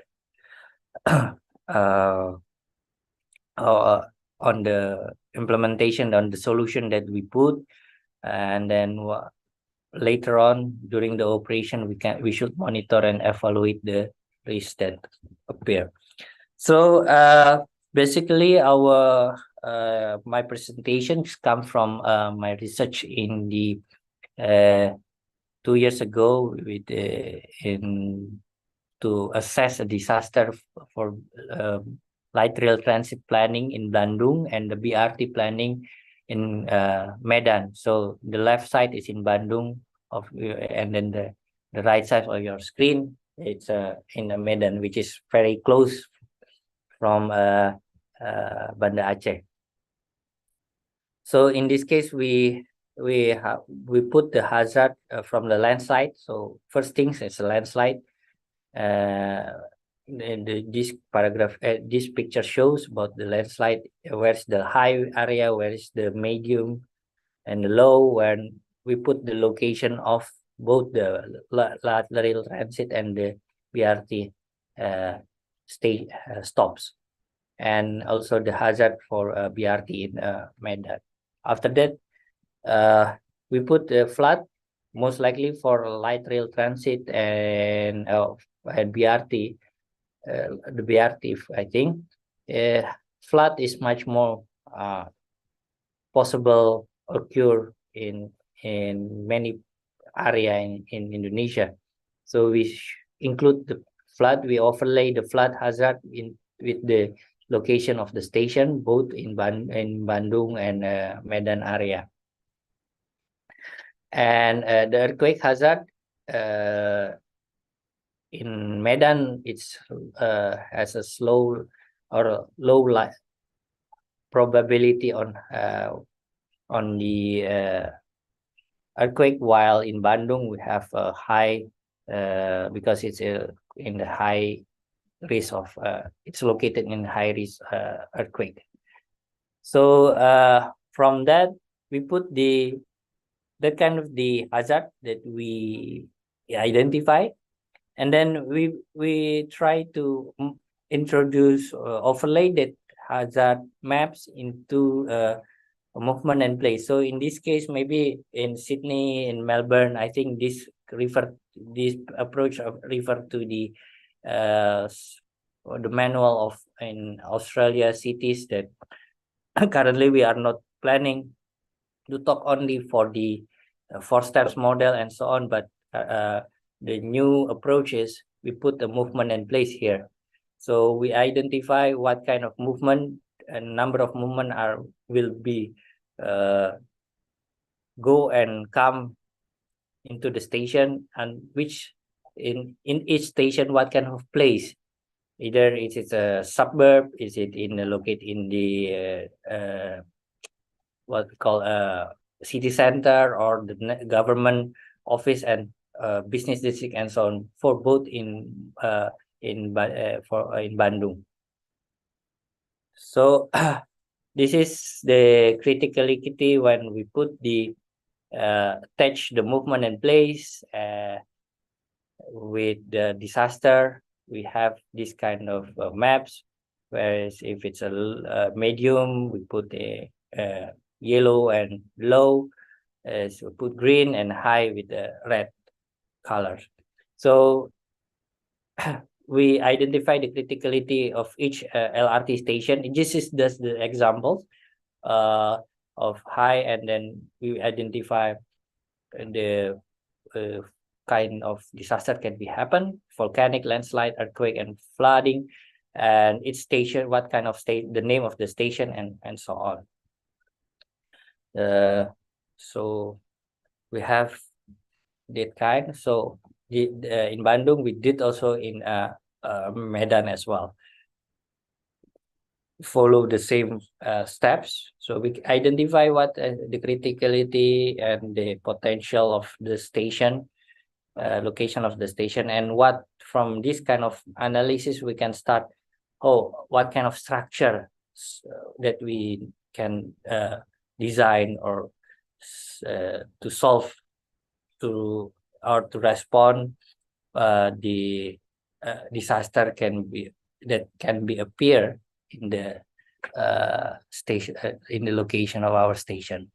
So hopefully my short presentation will open an horizon for you how public transit planning in Indonesia should be deal with the standards, or should be deal with kind of standard in to respond the disaster, which will most likely occur every day if we open our apps. The meteorological or the geographic agency, it is unlikely that there is no information even in one day that there is no earthquake in Indonesia. If we so we have to deal with the earthquake, let's say, or any kind of disaster, and implement that kind of how our transport system can respond. Or if there is a quake or any kind of disaster appear, then the things is how the damage, how do we minimizing the damage, and how that the people can be served, can be moved as fast as possible once the disaster ends. So at the end, many standards, I think we already a lot of standards, but this methodology should include, or this approach should include into the standards, or the way how the engineer plan and design a resilience public transport. I think that's all from my side. I'll return to the moderator. Thank you very much.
in Environmental Management from National University of Malaysia, and his Bachelor of Engineering from Sekolah University. He studied Information Sciences at the International Islamic University Malaysia, IUM, at master and doctoral level. His current research interests are in the area of port and maritime businesses, business strategy, corporate competitiveness, transport infrastructure, and sustainability development issue. He has published a scholar paper in various reference journals and contributed to various international academic conferences. Before joining the Department of Supply Chain and Maritime Business at King Abdulaziz University in Jeddah, he has worked for several institutions in Indonesia, Malaysia, and other international bodies. He is an active editor for some academic journal. Please welcome Dr. Muhammad Subhan Ishak. Dr. Subhan, are you with us? Yes, I'm here. Okay, please say something. Assalamualaikum warahmatullahi wabarakatuh. A very good morning to everyone. First of all, I would like to, just a moment, I want to show myself.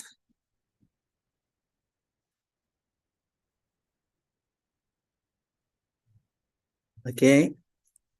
Alhamdulillah. First of all, I would like to congratulate and give my appreciations to organizing committee for organizing this conference, these symposiums this morning.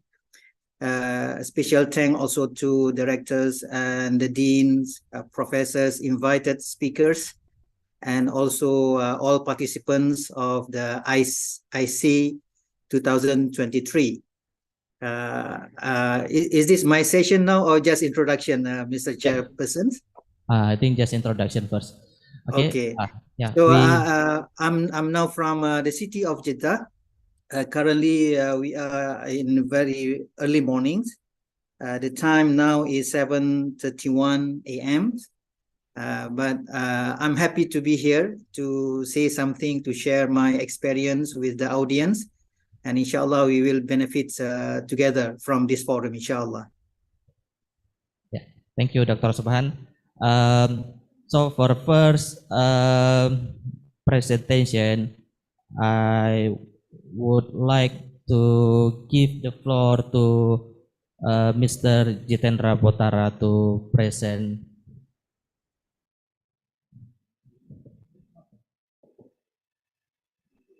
Sorry, forget to transfer.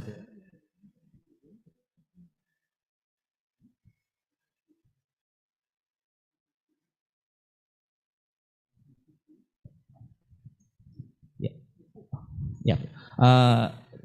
Perhaps I would welcome Dr. Subhan to present first. Dr. Subhan, are you still with us? Yes, yes, I'm here. Okay. Are you able to present now? No problem, inshallah. Okay. Please, the floor is yours.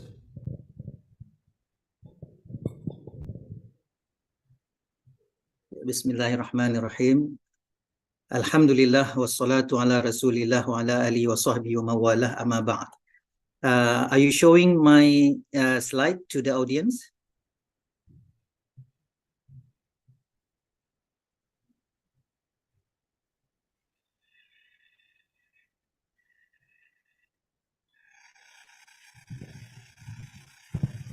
Okay. I would like to take my part in this symposium to share my experience in the academics and in professional life, to take one portion of this symposium of civil engineering to share the theme of transportation management, which is one of the sub-theme I can see from a long list of sub-theme from this symposium. which is transportation management. Okay, as this is part of management, this is not really technical, this is not really engineering based, but I'm trying to share something beneficial to civil engineering society, as I'm also a part of the civil engineering society. And inshallah, this one will be benefit especially for myself and also for the audience in general. The title of my presentations is whether we want to compete or to collaborate with the giants. Okay, the topic here is something related to maritime business or the port infrastructure development. Okay, so in port, whether we want to grow ourselves, okay, based on our own internal strengths, or we want to collaborate with others, or we want to compete with others, is depend on so much on the port authority, right? The port operator subject to the port authority, and we have to analyze some of the potential to grow by internal factors and also by external factors. And most from the literature, we can see that most of the ports, they are growing based on market base, and they also grow based on collaborative base. It means based on collaboration. So I would like to analyze in my presentations, not based on my own opinions, but based on a small survey I have conducted, okay, based on the so-called the Aceh Port Authority. Okay, we collect some information from different sources in Aceh and also in other part of the world, which is related to Aceh port developments, and try to conclude what the perspective of those people that engage in the development of Aceh port. Okay, can you go to the next ones?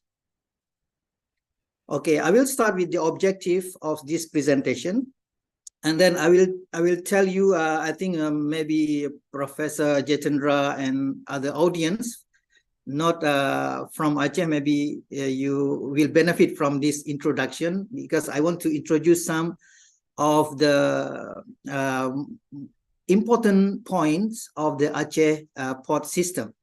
And then after that, I will go to the SWOT analysis, which is to study on the internal strength, weaknesses, and also to external factors of the port development in Aceh based on opportunities and the threats.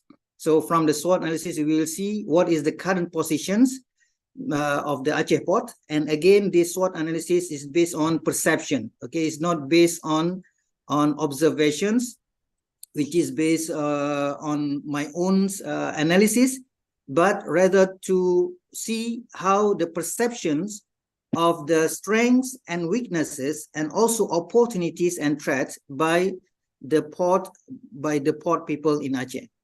And then after that, I will jump into the decision to analyze the hierarchy strategies, and I will show you the result, and I will do the conclusions.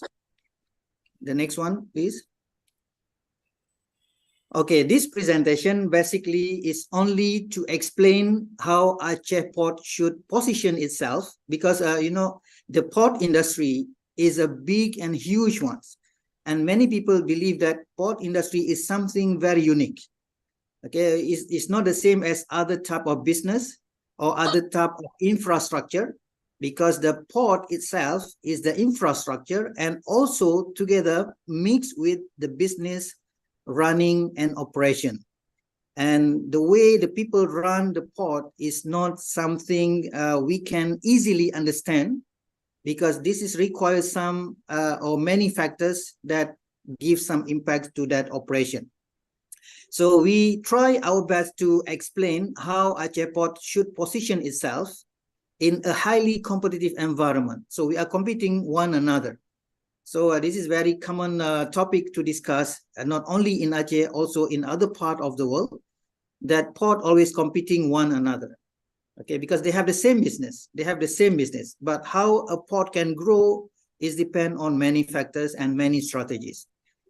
So in a highly competitive environment, they need to achieve the growth. Okay, even though the growth is a market share, in a business we have the market share, we take only some portions, but in port it's not only based on the market, but we can create our own portion of growth in the port development. So the discussions is not intended to be comprehensive. Okay, it's not intended to be comprehensive and holistic, but rather to give only the insight to have a betterment of Aceh development in the future. Okay, the next ones. Okay, the first questions why this topic is very interesting is to ask why we need to grow the port. Okay, why we need to grow the port. Okay, as I just make some these questions to respond to this question become very simple ones. So we need to bring some most important issue to answer this question. The first one is the growth of the trade. The growth of the global trade is increasing. And as you know that based on the logistic studies and based on the economic studies and business studies also, we found that the global trade is done 90% through the ocean shipping or ocean transportation. This is the facts that we have to accept, that maritime transportation is the main vehicle, is the main means of logistic to move the cargo or to move the product from one location to another location, from one country to another country. So based on this fact that we need the port, because the port is the only place that can be the interface between the sea transportation and the land transportation. So there is no other place than the port to give services to the shipping liners and also the logistic company coming from the seaside and the land side. So we have this is the very strong fact to say that we have to have the growth, or we have to have the ports, and we need to grow our ports. And the second fact here, okay, not only in the global trade, but also, as you can see, my information, my statistic here showing the ASEAN, for example, the region ASEAN can have up to 25% growth in the container trade. Okay, the container trade is based on containers only. So we can have, for ASEAN countries, we'll have 25% of growth yearly basis, okay, every year. But of course, it's not every year, right? So this is the fact. It can change from year to year. And another important fact saying that, okay, the composition of the giant container ship. Okay, as you know that the ship become bigger and bigger, especially for the container ship. From 20 years ago, we only see in the sea or in the ocean or ocean-going ship only able to carry 3,000 to 5,000 or 7,000, maximum 7,000 TEUs. TEUs is a container of 20 feet equivalent unit, which is the length of the containers. But today we are witnessing, okay, we are witnessing the container ship able to carry 24,346 TEUs. It means in one journey, in one trip, the ship is able to carry 24,000 containers just like that, okay? Just like in one journey. And what happens when we have big container ships? As you know, big container ship will create by technical, by technical designs. Okay, people will try to have the draft problems. Okay, try to solve the draft problems. So the draft is the submerged part of the ship into the water. So when the draft become bigger, because the size of the ship and the capacity of the ship become bigger, so the draft automatically become deeper and deeper.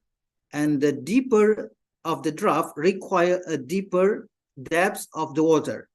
And as we know, most of the ports, okay, 15 years ago, they can only accept the ship with a draft of 10 meters. But now we have so many container ship and other type of ship, especially for container ship, we have 16.5 meters, which is deeper, right? Port of Singapore, for example, they force themselves to dredge the sea and to have the depth of the sea up to 18 meters. And Malaysian port, for example, the Port Klang, okay, Port Klang is the national hub port of the country, Malaysia country. So they, from the 10 meters depth, now they have to, at least they need to have some of the berth, okay, some of the terminal, which is can accept the giant ship. So they need to have, just to compete with Singapore, they need to have also 18 meters. Okay, most of the port in Indonesia is not able to have that 18 meters. Okay, so the port in Indonesia is roughly between 12 to 14 meters. And for that reasons, we cannot accept the super giant container ship. Okay, we are not talking about this tanker ship, because tanker ship can reach 24 meters of draft. Okay, because of that, we are competing to accept, okay, to take a giant ship to come to the port. Okay, so in this case, okay, Aceh is blessed to have deep sea, okay, and that deep sea is a good and a potential to accept the giant ship. This is one of positive advantage, benefit of Aceh port system that we need to grab from these opportunities. Okay, the next ones. Okay, now I would like to show you some of the background of the position of Aceh in the global trade. Okay, as you can see, this is the maps of the global trades of maritime business, and you see only the position of 20 biggest port in the world. Okay, this 20 biggest port is based on the container terminal operation. And as you know, the busiest one is now Shanghai, already in the positions for many years. And but I don't have to explain the ranking of the port, but what I want to show here is, okay, the road of maritime business. Okay, the road of shipping lines. So as you can see, the darker the lines is the busiest of the roads, and the lighter the color of the lines showing is the smaller traffic of the shipping line. So as you can see, the position of Aceh is exactly located on the northern tip of the most busiest strait of the world, which is the Strait of Malacca. And this strait can have every year more or less about 90,000 ship going through this strait every year. Okay, and remain this strait become very important, okay, in the maritime business. And Aceh exactly position itself in the northern tip of the strait. So while Singapore, okay, and another port, Malaysian port PTP, is located at the other ends of the strait. So it means basically Aceh having a very strategic locations to be a big port in this case. Okay, the next ones.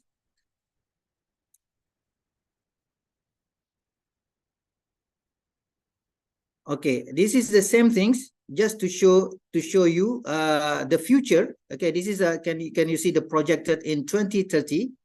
Okay, again, as I told you, okay, this map showing you that the East Asia, which is the Japan, Korea, China, Hong Kong, and so on, remain as the most important maritime road for the shipping lines. but against the position of Aceh is going also big ones, not as big as the East Coast, right? The East Coast, the East Asians, okay, which is the China. This is very fantastic. They have a very high growth, and Aceh still position itself as the most important road or locations, at least to 2030 position. Okay, next one. I think because of time, we need to go next. We need to go faster. Okay, a proof saying that also, okay, the position of Aceh was still very important. I still remember I read the diary from Thomas Raffles.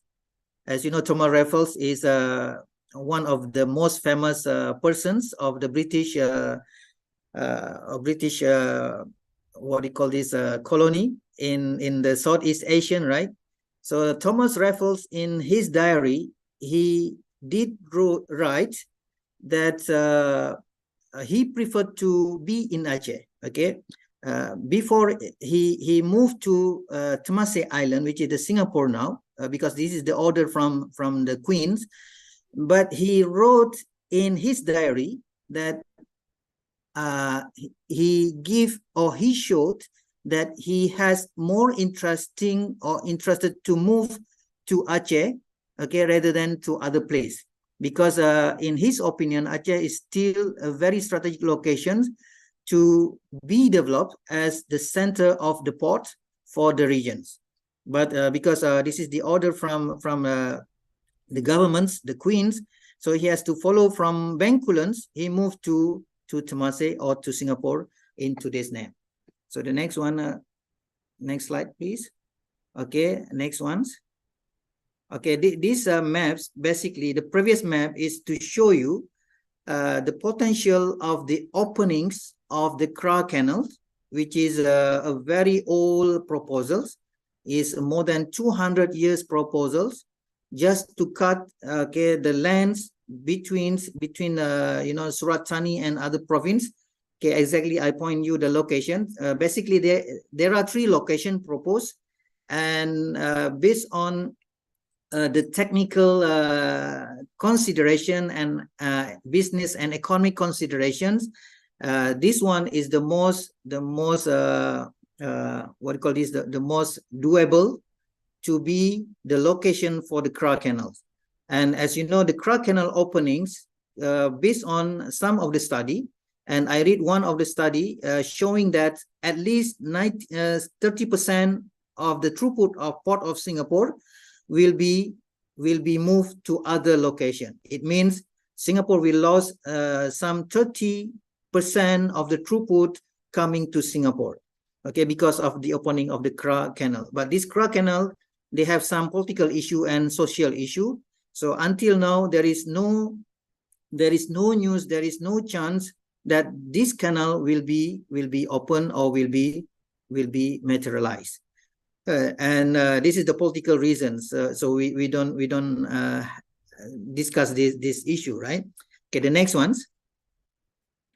Okay, so now we go to the SWOT analysis. So we have done based on the perception of the port authorities, port business, port researchers, and every parties relate to the port development in Aceh systems. So we try to analyze 187 factors, okay, distributed into 11 components. And then we do the SWOT analysis based on these 187 components.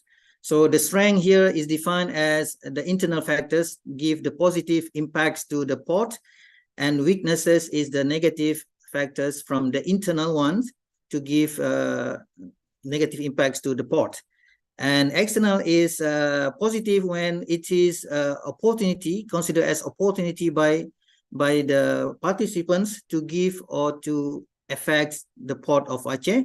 And then the threat is something coming from external sources that considered as negative to the port development in Aceh. Okay, that's the definition of the components. Okay, the next ones. I hope you can hear my voice clearly. Okay, so what are the factors? The factors, as discussed before, is consists of 11 components, which is port and terminal factors, 15 items. And then we have geographical position, 10 factors. And then we have competency capabilities, 30 factors, and perceived opportunities, because opportunities is something based on perception, right? This is not it's very hard to get the the consensus about the opportunities. So something perceived opportunities. So this is a lot, 38 factors. And the market items, 20 factors, and then the industry competition, 28 factors, maritime service, 17, cooperation alliance and supported facilities, financial resources, and information system. So they have their own item to be analyzed in this SWOT analysis. Next one. Okay, the result of SWOT analysis, as you can see, so we have 3 strengths based on 11 components. So the strength of the port in Aceh is based on geographical positions. This is the highest, as you can see, the highest strength as compared to basically it's not the highest. Sorry, it's not the highest. The highest one is the opportunities. Okay, so based on the study, we found that the geographical position is still considered as one of the most important strengths to develop the Aceh port. And also the other strength is the supported facilities, but it's very small portions, and also financial resources, also very small portion of the strength. What are the weaknesses of Aceh port developments? So the participant mentioned that competencies and capabilities is the weakest one, the weakest factor, followed by the maritime service. We don't have a good maritime service, which is 14%, as you can see here, the port and terminal and information system. So basically we have a lot of weaknesses, right? Based on perceptions, okay, the Aceh port system has a lot of weaknesses, and all the weaknesses here is all have a good impacts, right? A good impacts to contributing to not to grow the Aceh port. But we have a very strong opportunities. As you can see, the perception of the people, they give that the Aceh has a very high opportunities to grow a port. Okay, based on this indicator of perceived opportunities. As we discussed before, we have a lot of factors to show that this is the opportunities for Aceh port developments. And the threats, now we discussed the threat at the last part of the SWOT analysis. The industry competition is very bad to Aceh port. Okay, the people perceive that we cannot win the competitions, right? So as you can see, competition showing 13.1 load here, and the market penetrations, and followed by the cooperation and alliance. So what does it mean? So the Acehnese people, especially those who engage in port related developments, they say that this is not to have good cooperation and alliance, but even that cooperation and alliance is something bad coming from external factors, okay, from the external from outside Aceh. So this is very strange in my opinion. Okay, we have to be able to build and develop the cooperation and alliance to other parties, as this is one of the best strategy to be implemented in Aceh port. Okay, so next one. Okay, now we want to do some analysis based on a lot of choices. So we want to choose which one is the best for the Aceh port developments. Okay, we have here I put 6 choices, 6 options, which is the strategies. So whether the port will be the strategy based on resources, or based on competencies, or based on the market, based on opportunity, based on competition, and based on cooperations. Okay, this is the 6 option that we have to choose which ones, okay, based on the ranking. So that's why we want to make the rankings. And to choose this one, we put some criteria, okay, some criteria, which is the suitability, acceptability, feasibility, and sustainability. And this has become the basis of choosing the best strategy. Because a lot of criteria and a lot of options to choose, so it is not easy to choose, right?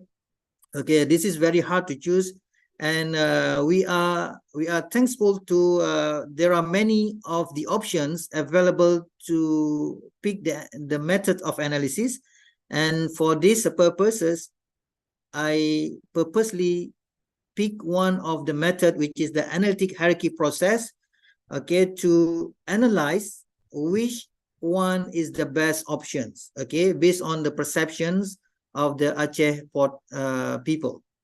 Okay, the next one, this is basically the metric. Okay, this one is the metric analysis, and it is require a very big metrics calculations, and we use just a simple ones. We use just formula, and then we can get the ranking.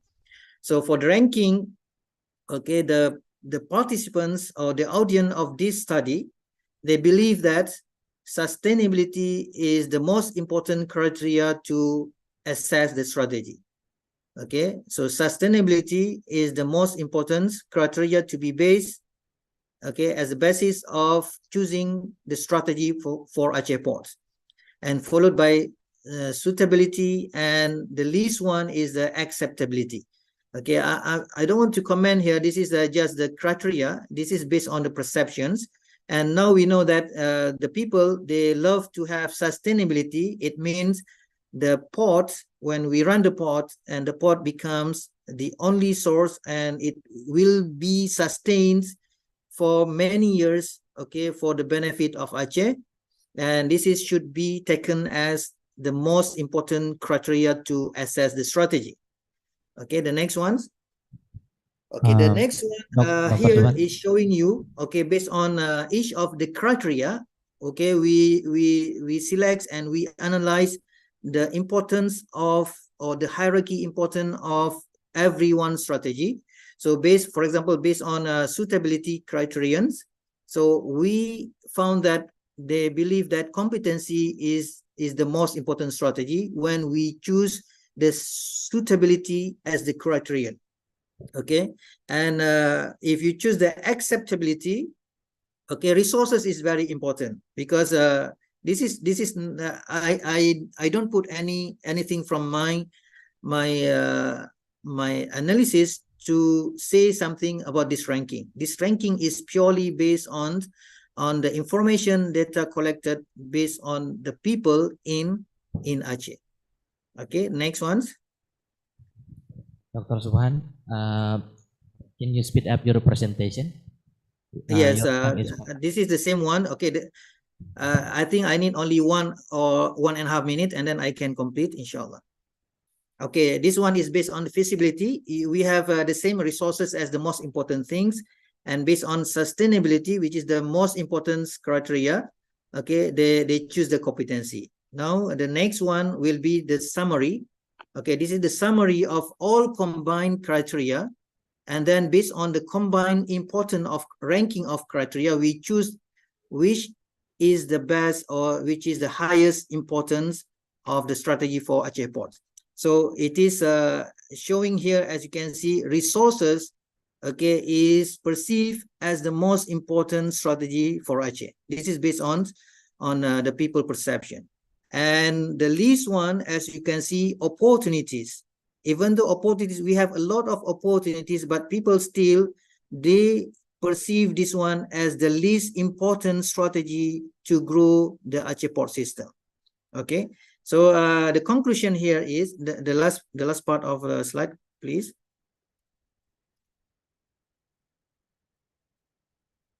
Okay, as a conclusion here, based on this table, the last table we have, so the people perceive that the resource-based strategy as the most preferred strategy to grow the port in Aceh. And the opportunity-based strategy was considered as the least important strategy to be adopted. Okay, what I can say here, this is some things a bit contradictory to some of the studies that studied the port, which is the highest growing of port. So the port is using the market-based strategy, which is they try to do the market penetration and so on. And they also use the cooperation-based strategy. Okay, because I don't have time to explain why other ports they have the market, they choose the market base, and why they choose the cooperative base, and why the Aceh port they choose resources as the best strategy. So inshallah, in the question and answer sessions, I will try to respond if you have the questions on this particular conclusion. So that's it. I would like to thank Mr. Moderator and all the audience and participants. So that's it, my presentation. Hopefully you get benefit from these sharings. Also for me, I would like to welcome all the questions from you.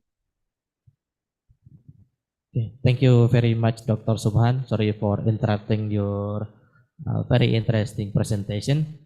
But I think I will open the Q&A after the second keynote presentation. So I would like Mr. Jitendra Botara to have the presentation. Yeah, your stage is yours.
Kia ora, good morning, namaskar, and salam.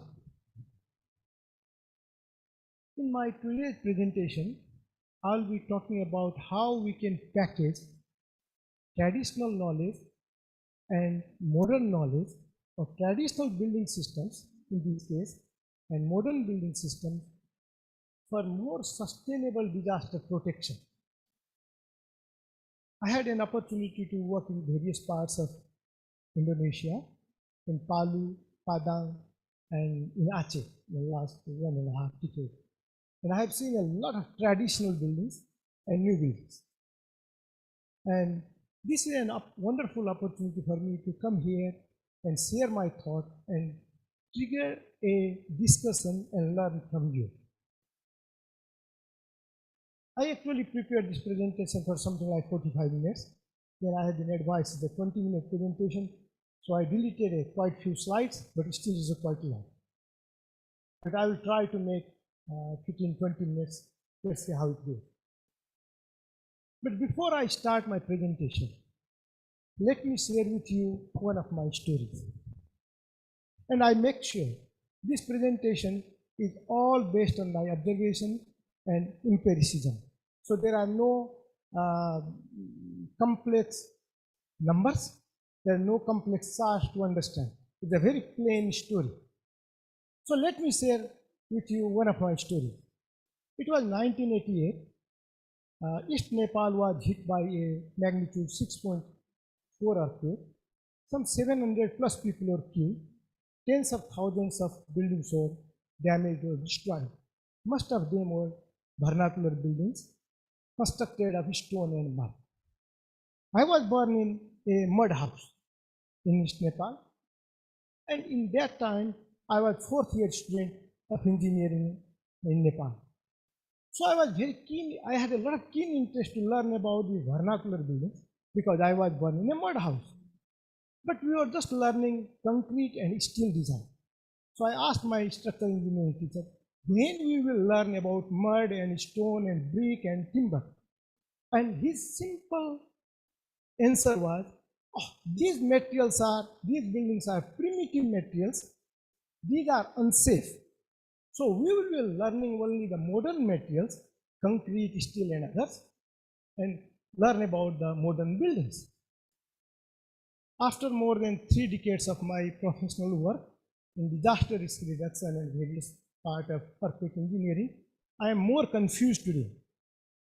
Has really modern knowledge or modern building or modern materials substantially reduced the risk? And I think no. Earthquake after earthquake, you see destruction and casualties. Bam earthquake 2002 where I worked, so 30,000 people killed out of 100,000 people. So 30% of people in that town were killed. Nepal, Pakistan earthquake, something like 76,000 people casualty is a recorded data. Comes Nepal, 9,000 people were killed in 2015, 600,000 plus buildings were damaged or destroyed or reconstructed later on. So what is the problem? Though we have modern knowledge, why we are not able to protect people and their property? After any earthquake or any disaster, I see same finding. If you go and read the report, you'll find always same finding. Buildings were constructed using weak vernacular or traditional materials, stone and mud, so they couldn't sustain earthquake shaking. Was it right? Buildings were constructed with poor quality materials, workmanship, inadequate reinforcing, and not earthquake resilient. And then comes the solution. And these are typical solutions you can read in papers, articles, or any report prepared after an earthquake.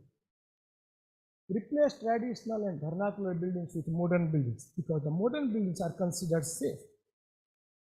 Implement building code. Of course, implementing building code will improve building stock, and we have seen that around the world.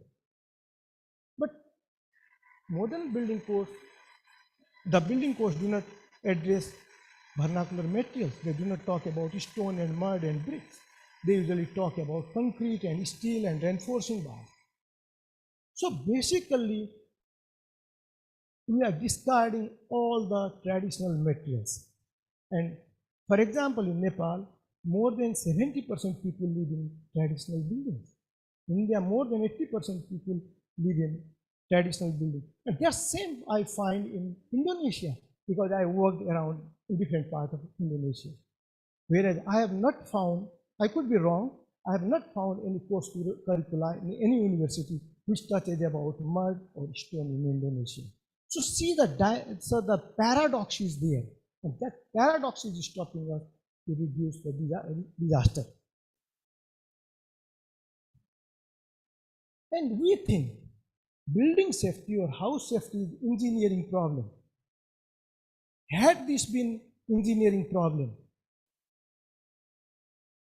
our detailing, reinforced concrete detailing would have been we would be following ductile detailing, which was invented or developed, fully developed in mid-60s. After 60 years, still we do the same detailing as shown in the top figure. And I saw that in Aceh today. Still we do non-ductile detailing in buildings, though we had 2001 tsunami and earthquake.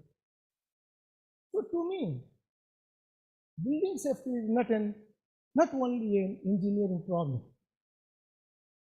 I think engineering is a small component of overall building safety. It's driven by affordability. If I don't have money, I can't construct a safer house. So what is it talking about all the expensive and very fantastic ideas? It's a matter of accessibility. As a house owner, do I have access to information, access to money, or physical accessibility? How far I am from the road, from the market? It makes a big difference. Yes, I worked on many earthquakes, and currently I am working in Syria as advisor to the UN. That's my 10th earthquake unrecovered. And I find same problem everywhere. Building safety depends on its functionality. Have you thought of that? It depends on culture. It depends on the comfort of the house. And now we have added one more, carbon footprint. But when I talk about vernacular or traditional and modern, what I mean, definitions could be very confusing. When I say vernacular, it means it's a knowledge accumulated progressively over the time. It's based on empiricism, and the roots of the knowledge are in the community. But when we talk about modern science or modern knowledge, it is basically coming from 17th century scientific development in Europe, which has no roots in the community. But if you extend it a little further, the left house is from Aceh House, developed from the empiricism, from the understanding how nature works, whereas the right is coming from evidence-based design, calculations, and some experimental work. So that's the distinction you can see. Moving on, is really traditional buildings unsafe? And I have few examples to show you. Here are two photographs. Both are from Pakistan earthquake. Hardly 500 meters apart. Top building looks very primitive and dirty, but it survived magnitude 7.8 earthquake. And people are living in that house after the earthquake. It has damage, but it was still livable. The bottom building, designed as a hospital building, an important building, is still not commissioned, not occupied, and totally destroyed. It's beyond repair. It tells the story that yes, if we do even little bit, we can make vernacular buildings safer, or our building stock safer. We don't have to do a lot of things. This is a photograph from Nepal. The building was hardly 15 kilometers away from epicenter of 7.3 aftershock in 2015. Hardly building had much damage. It has damage. Stones moved, but building was still livable. And all our philosophy of earthquake-resistant design is building shouldn't collapse. It shouldn't kill people, but it is occupiable, so operational. Other photo, this is a school building. The right building is a brick in mud mortar, not cement mortar, mud mortar. But it was retrofitted using very nominal means, very simple and cost-effective way of retrofitting, and we did it. The right building, but the villagers, the people, local people didn't trust. So they constructed other building in concrete frame building. Came 2015 earthquake, you can see the left building is badly damaged. It needed few more shocks for destruction. Whereas the right building, mud building, still standing, practically no damage. So what it tells is, even with minimal intervention, we can improve the traditional buildings. So let's look at few reports. As I mentioned, these traditional buildings and the mixing of them with modern buildings is very close to my heart. This is the topic I like to talk and work on. So we started, maybe in the 90s, I started a survey of earthquake-resilient buildings in Himalayas, and collected in the Himalayas is something like 2,400 kilometer long arch. So I collected a lot of building types along the Himalayas, because Himalayas is seat of the largest earthquakes. And you can see I collected a lot of building types, and this is published recently as an article. And all these building types, few of them are hundreds of years old, and they survived the earthquake. So that tells there is a story to tell about these traditional buildings. And then we compared qualitatively, not quantitatively, the performance. And what we found is, even with some tie-up improving integrity of building, we can improve the traditional building significantly. Yes, traditional building could be better. But romanticizing with traditional building, as I see a lot of papers, and review a lot of papers with a lot of romantic feeling with the traditional building, but romanticizing with vernacular or traditional building would not solve problem, because time has changed. Our aspirations have changed. We like more modern feel of the building for our house. And local materials have their own limitations. So of course, we need a balanced convergence between vernacular materials and systems and traditional systems, or in the modern system. Because if you go in city center, of course I can't construct a small timber house or a stone masonry building because of the land cost. We need high-rise building. So of course we need to learn about high-rise building, but it's a matter of choice. Why to push a concrete building for one-story house in a village area where people can't afford it? Why not give them better option so they can afford and live safely? So that's the point of my whole presentation. So we did one study and did a lot of experimental work, and after the 2015 earthquake. And so I will share a few shots of Nepal earthquake. So I worked after the Nepal earthquake in earthquake recovery, and spent a lot of time. So we are developing building systems, how we can develop building systems to make earthquake resilient buildings. And some 600,000 buildings were damaged or destroyed, required reconstruction. And many of them are 4 days walk from nearest road head. So to get to that house, you have to walk for 4 days in mountains. You can't transport cement and steel there. And you can see how people, sorry, it doesn't work. What did I do? Okay. And you can see how people are transporting reinforcing bar. They make like a spring and then transport and then make it straight again. So this is generally how people transport material in Nepal, in remote areas. So we thought, let's develop some concepts. Why not maximize use of local materials with minimal input of modern materials and techniques? Let's try to improve the building stock. And what can we do? So we thought wires could be a good option. The maize and wire, because they have low weightage, so easy to carry by animal and human, but high tensile strength. Masonry is good enough. In Nepal is a mostly stone masonry in mountains. So masonry is good enough in compression. We only need some tension and shear strength. I will not go in engineering. I'll keep it non-engineering, my presentation. So we decided to use wires and mesh. Of course, as I mentioned, it's easy to transport. They're all driven by transport and the cost. And the main problem in masonry construction, stone masonry, in mud mortar, is the integrity. So our whole goal was how we can improve integrity of building. And so we decided to basket the masonry. Sorry, the section is not that good, but what we did is a wall and we put mesh on both sides, but mesh are something like 400 by 400 grid side, and then tied them together with crosslinks passing through the wall. So you can see some details, and they're very cost effective. Maybe the house required something like 100 kg of 150 kg of wires. That's all it was.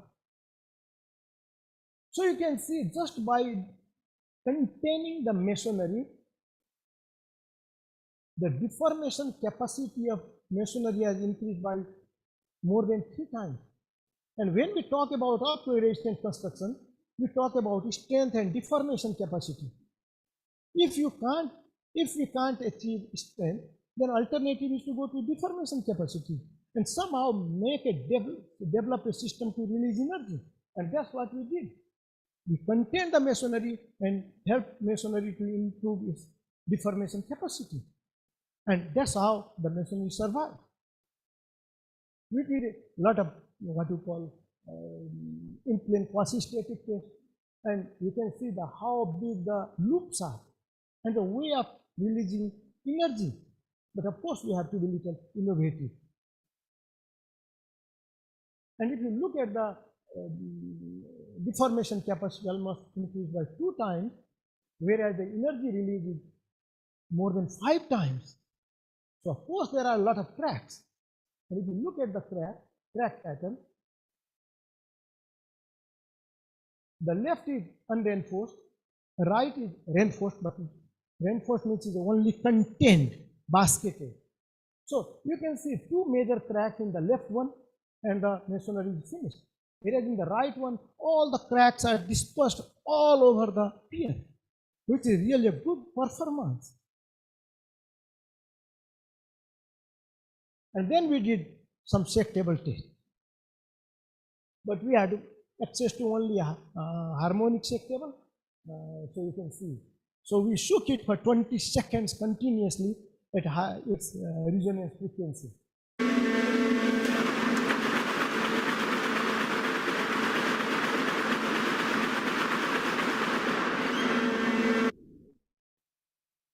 And survived very well. And this is we are designing school building, not the residential houses, school building. And we shook it up to 1G, 2/3 scale, and survived well. We tested also 1/3 scale, and this was tested to Nepal earthquake time history. And you can see the cracks are 40 millimeter plus thick, but still building is standing and occupiable.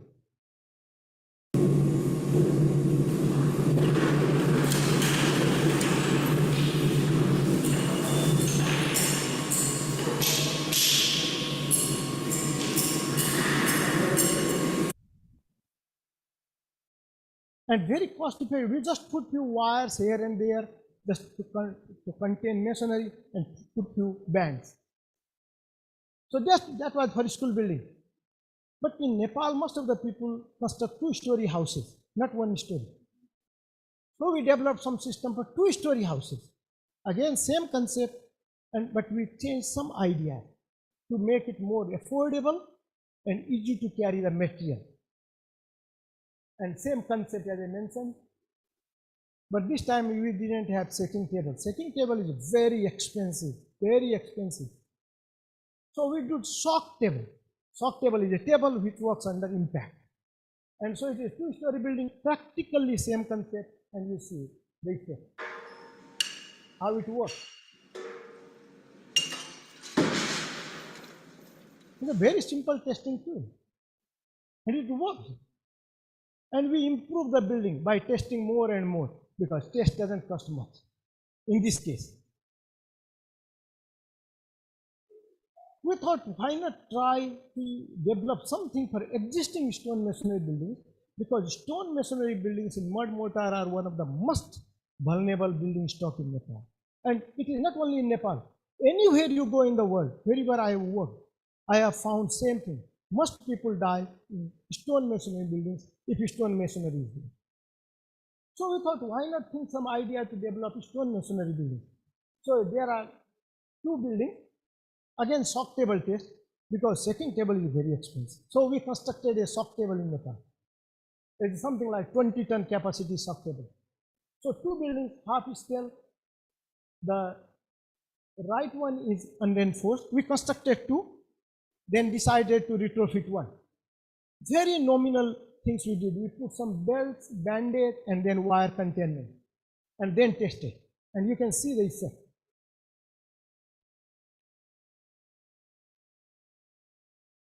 It is a slow motion.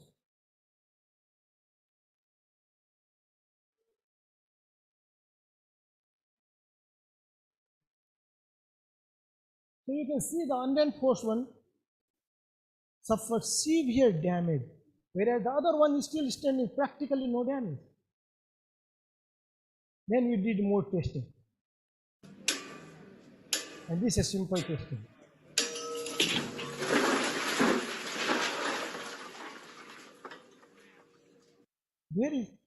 Very cheap way of testing things, but it worked and gave us direct comparison. Because testing is a very uncertain, there are too many uncertainties, especially when you are doing safe table test and any test. And the other building, which was retrofitted, had some damage, but very minimal, still occupiable. So with some idea and some trying to be creative, we can easily develop some system and bring both modern concepts and traditional systems together to make building stock safer. And if the cost is not going much higher, system is accessible and understandable, people adopt that. And that's what we saw in Nepal after the earthquake. I just did some comparison to show you. In Nepal, after the earthquake, we did some comparison. What we found is stone masonry building, mud mortar with retrofit, improvement, seismic improvements concepts. If cost one, a frame building with masonry infill cost almost 2.5 times. It is a matter of affordability. We reconstructed something like 600,000 buildings after the earthquake. And we are, as I worked, I am very proud of that. But then we did one survey in one of the districts and found 60% of the people were under debt because they have to take a loan to construct it. So that shows people don't have money. So why not think this way? I did some study on embodied energy. Stone masonry building comes from the stone, comes from the nature, mud comes from the nature. Only wires you have to manufacture where the most of the energy goes. So, compared to, if you compare a stone masonry building, because I worked on stone masonry, and if you compare with a frame building with masonry infill, the energy, embodied energy is 6 times. We talk about greenhouse gas and carbon footprint, but why we don't think about these traditional buildings and vernacular systems, which consume far less energy than any modern system. So I think it is time to rethink our, or reformulate our ideas. If you look at the material recycling, salvaging and use, in Nepal we encourage people to reuse the material from their destroyed buildings, and that was used. But what happens if it is a concrete only? It requires a lot of energy to construct. Then comes earthquake, and then destroyed, you throw everything. And by doing that, we create another environmental disaster. And please remember, construction sector is one of the biggest producer of greenhouse gas. So moving forward, let's acknowledge, wheel is a wheel. Either it's a stone age wheel or space age wheel. It works in the same principle. Only thing, complexities have changed. So let's think about these complexities and how we can solve in modern day. So the convergence is important. And again, I'm talking about we should give people option. A stone masonry building or a timber building may not be feasible in city center because of the land cost and population density. So we need a multi-story building. But in a village area, why choose concrete building or steel building? So we have to evolve in this area.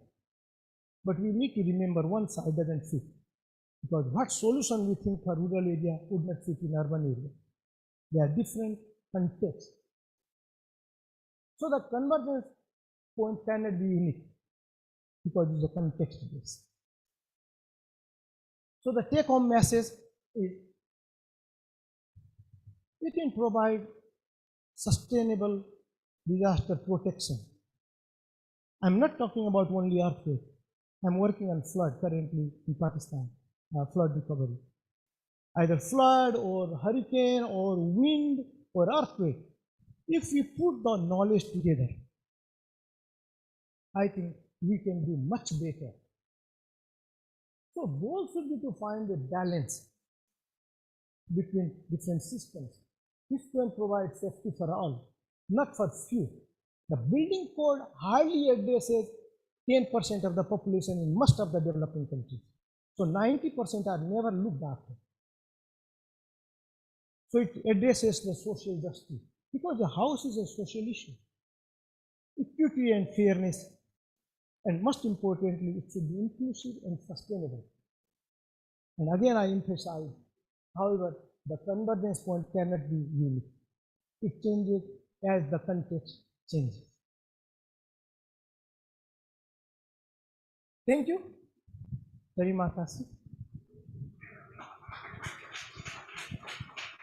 Okay, thank you, Jitendra, for very interesting presentation. I may have taken much longer. Yeah, now I open Q&A session for both presenter. Before Q&A, I would like to ask if Dr. Andika is still with us. Dr. Andika.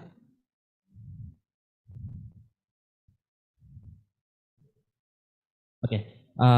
Perhaps I open 3 questions for each presenter, please.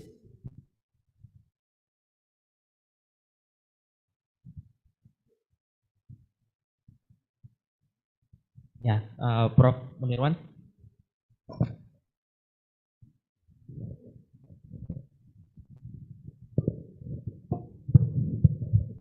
Baik, terima kasih Pak Moderator. Pertama saya ingin bertanya kepada Dr. Andika dari UI ya. Baik. Mr. Andika, saya punya sebuah catatan untuk Anda. Here are some notes that I want to ask. Based on your presentation that was mentioned in the study of objective I saw in your slide, including about the Aceh ports, many ports in Aceh. Okay. The first question is about Aceh port. Which Aceh port do you mean?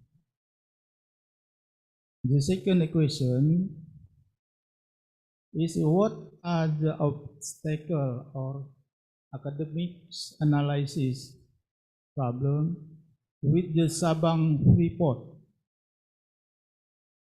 Sabang Freeport not developing as fast as in the past.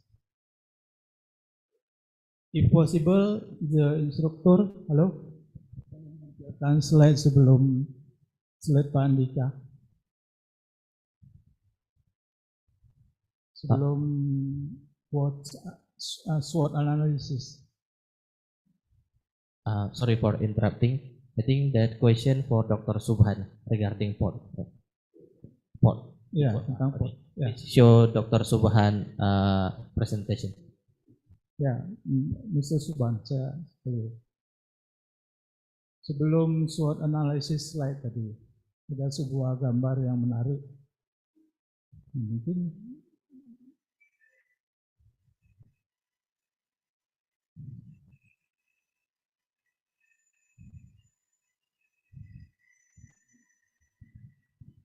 yes, those pictures, Mr. The pictures show the potential route one Sabang, Sabang Port become a stopover. Ya, mestinya dia singgah di Sabang itu.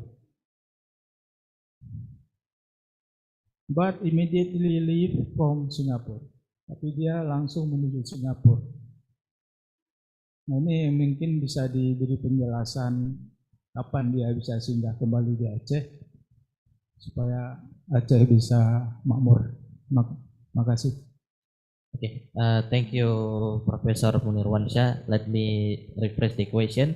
The first question is, could you please explain the definition of Aceh Port in terms of the location and then the general explanation. The second question is, what is the obstacle or challenges for the academic or for scholar research to investigate the potential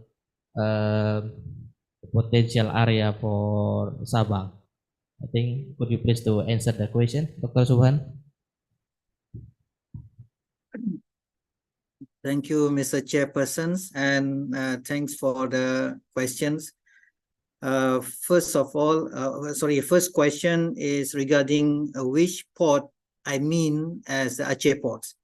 So I don't have a specific port here because our discussion is based on Aceh port as a system. So it means this is not to discuss any port, which is a port of Sabang or port Krung Raya and port of Krungguku and so on, Lok Sumawe and so on, Port Melabu. But this is the integrated one as one system. So my explanation or my study is just to use Aceh as one port system. So which port is will be the most eligible or the most important for the port Aceh system? This is another discussion. Okay, this is the first question. Okay, this is not individual port, but port as a system. So it can be, just like the port, they have so many terminal, they can have a different terminal. So, but the terminal working for one port as a system. The second question, I don't get clear questions. I don't really understand, but I try my best to respond. Okay, because the question number 2 is based on these maps, the map on the screen right now. So as we know that the Kra Canal proposal is never be materialized until today at least, but it is very possible in the future the canal something to be materialized, to be implemented. So in that case, the position of Aceh becoming more strategic and more important. And because of that, I believe if the Chinese people, Aceh governments and the government of Indonesia take a serious effort to start thinking of the future of port, especially for the country, right? Because Indonesia having a lot of ports, I think more than 6,000 ports, big and small, spread throughout the country. and the main port is only in few locations, and that main port of Indonesia is only serving the original function of the port, which is to handle the loading and unloading, or to serve as export and import, or we call it as inbound and outbound cargoes. Okay, we forget Indonesian ports. They are forget the most important thing of the port is to capture the market, which is in the strategic locations. We mean this one as a transshipments. Okay, we miss this operation in Indonesian ports. For example, the port of Tanjung Priok in Jakarta, and this port is only to serve import and export. So we don't get much of the transshipments. So all the transshipments will go to Malaysian ports or Singapore ports. So this is as we know, 80% of Indonesian export, okay, a few years ago, sent through Port of Singapore, and 70% of Malaysian export and import done through Port of Singapore. But Malaysian governments managed to reduce the number of dependencies of this cargo movements through their own port. That's why they developed the port of Tanjung Pelepas in Johor, and they also developed, improve or upgrade the infrastructure of Port Klang, and also they upgrade the infrastructure of Port of Pulau Pinang. So they have a very good effort in these ones. But we see that Indonesia has the Malacca Strait, and facing directly the Malacca Strait is the island of Sumatra. And in Sumatra, we don't have so many port, okay, so important port, except only one, which is the Belawan port. And Belawan port, they have the problem of the river sedimentation. So every year in Belawan, we see a quite number of sedimentation will have a problems to the port, to the water depths of the berth. And because of that, Belawan ports, they cannot grow in that original locations. Now they have to move to the reclamation system, which is facing toward the sea. And this is still very expensive, and they have a lot of problem of this one because the sedimentation still exists every day, every week, and every month, every year. Okay, the only good chance is to develop the port in Aceh. Okay, this is, I think, from the second question, to develop port of Aceh, because the port of Aceh, in many locations, we have the naturally deep sea conditions. So deep sea conditions not required to have the dredgings, so we can cut a lot of costs in these respects.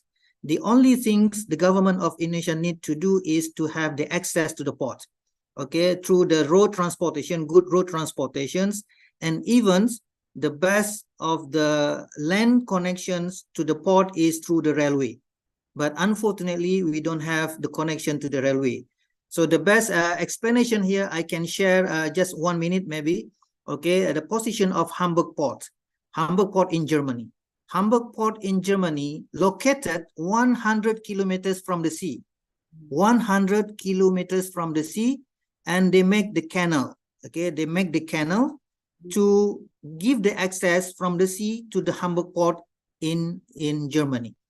And not only that, they have developed the best railway system connection to the port. You can compare any port of the world. Hamburg port is the best example of the land connection from the hinterlands through the railway system. And this is, we can adopt, okay, at least not for the short period of time, maybe for a long period of time. We have to be able to connect. If we agree to develop the Aceh port system, we have to be able to connect the rest of Indonesia, especially the Sumatra Islands, through the railway system. Of course, for the short time, we have to connect with the road system, a good road infrastructure. I think that's it, Prof. Munirwan. How we can take this advantage, this benefits, okay, by having good locations, a very strategic location, and these locations become more important, more strategic when the Kra Canal is ready to be implemented. Okay. Thank you, Dr. Subhan. Okay, another question. You can ask either in Bahasa Indonesia or in English. I'll translate it. More question to Dr. Andika, to Mr. Jitendra, and to Dr. Subhan. Please.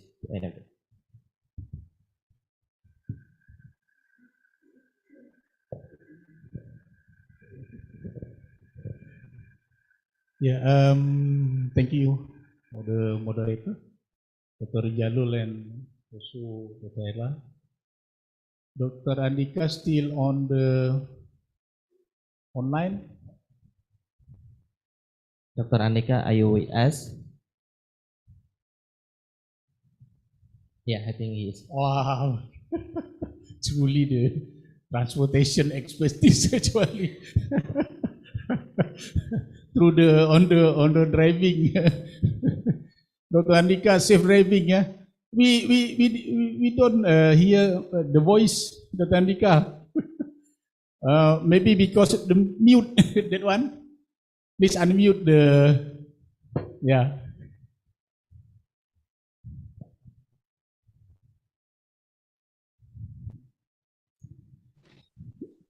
Okay. Yeah. Yeah. And apologize for the inconvenience of the issues of the we call it technical issues ya, salah teknis, salah teknis. We have to wait. No worries. Okay, alhamdulillah. Also to others, not usually Dr. Jitendra and Dr. Aaron.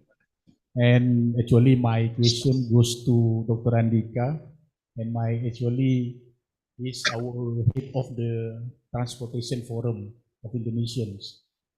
I think he is quite young and now become the head.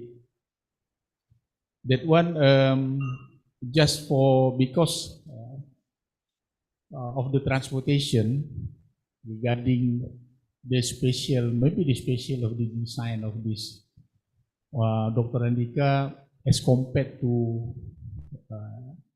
like in Europe or in America and Australia, how is in Indonesia we have to anticipate or our preparation on this transportation, because every times I think not also not in Indonesia also, but in Malaysia, maybe Philippines, and the Southeast Asia like that. If that happens yearly, regularly, we have to I think no plan, no such a good plan, very good plan to anticipate this, including for the transportation. I think if for the land transportation is not so difficult to anticipate that one. So how is if you compare to the other countries? Thank you for that one, because this is interesting topic for us. Assalamualaikum warahmatullahi wabarakatuh.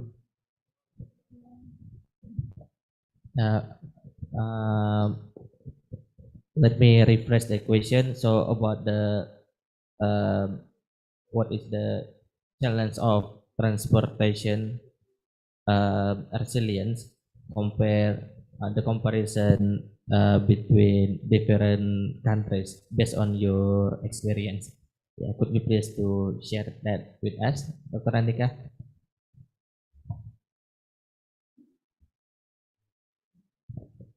I think you still unmute.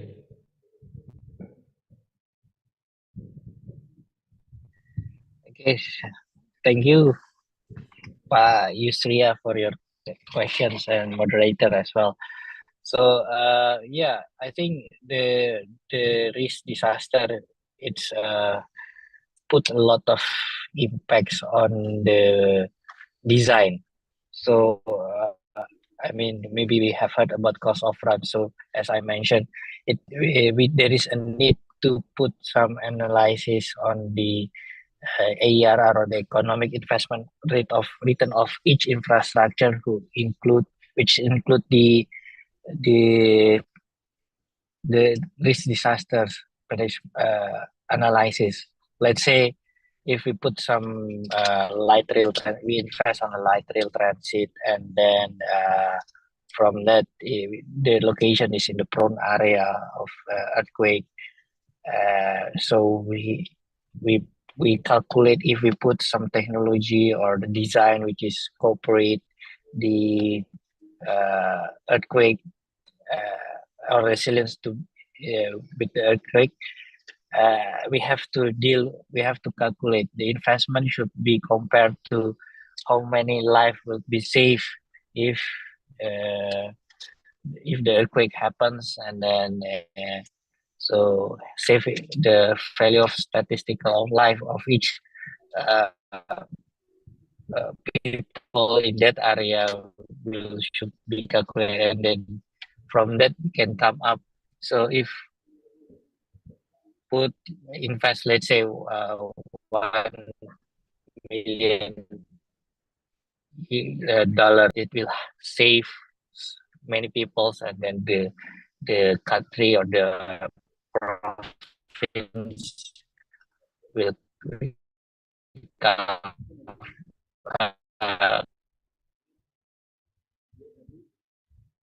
I think there is a connection issue.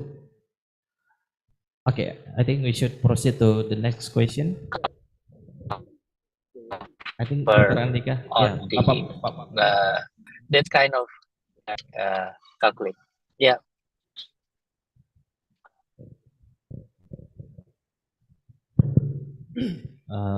Sorry. Yeah, because I think Dr. Andika keep moving, that's why we have a connection problem. But I'll proceed with the next question, please, Dr. Budi Aulia. Okay, thank you very much, Pak Rizalul. Yeah. So my question goes to Mr. Jitendra, because I see that until now you has not been getting question. Yeah. So I give a question for you. Yeah. So you have convey interesting presentation. Yeah.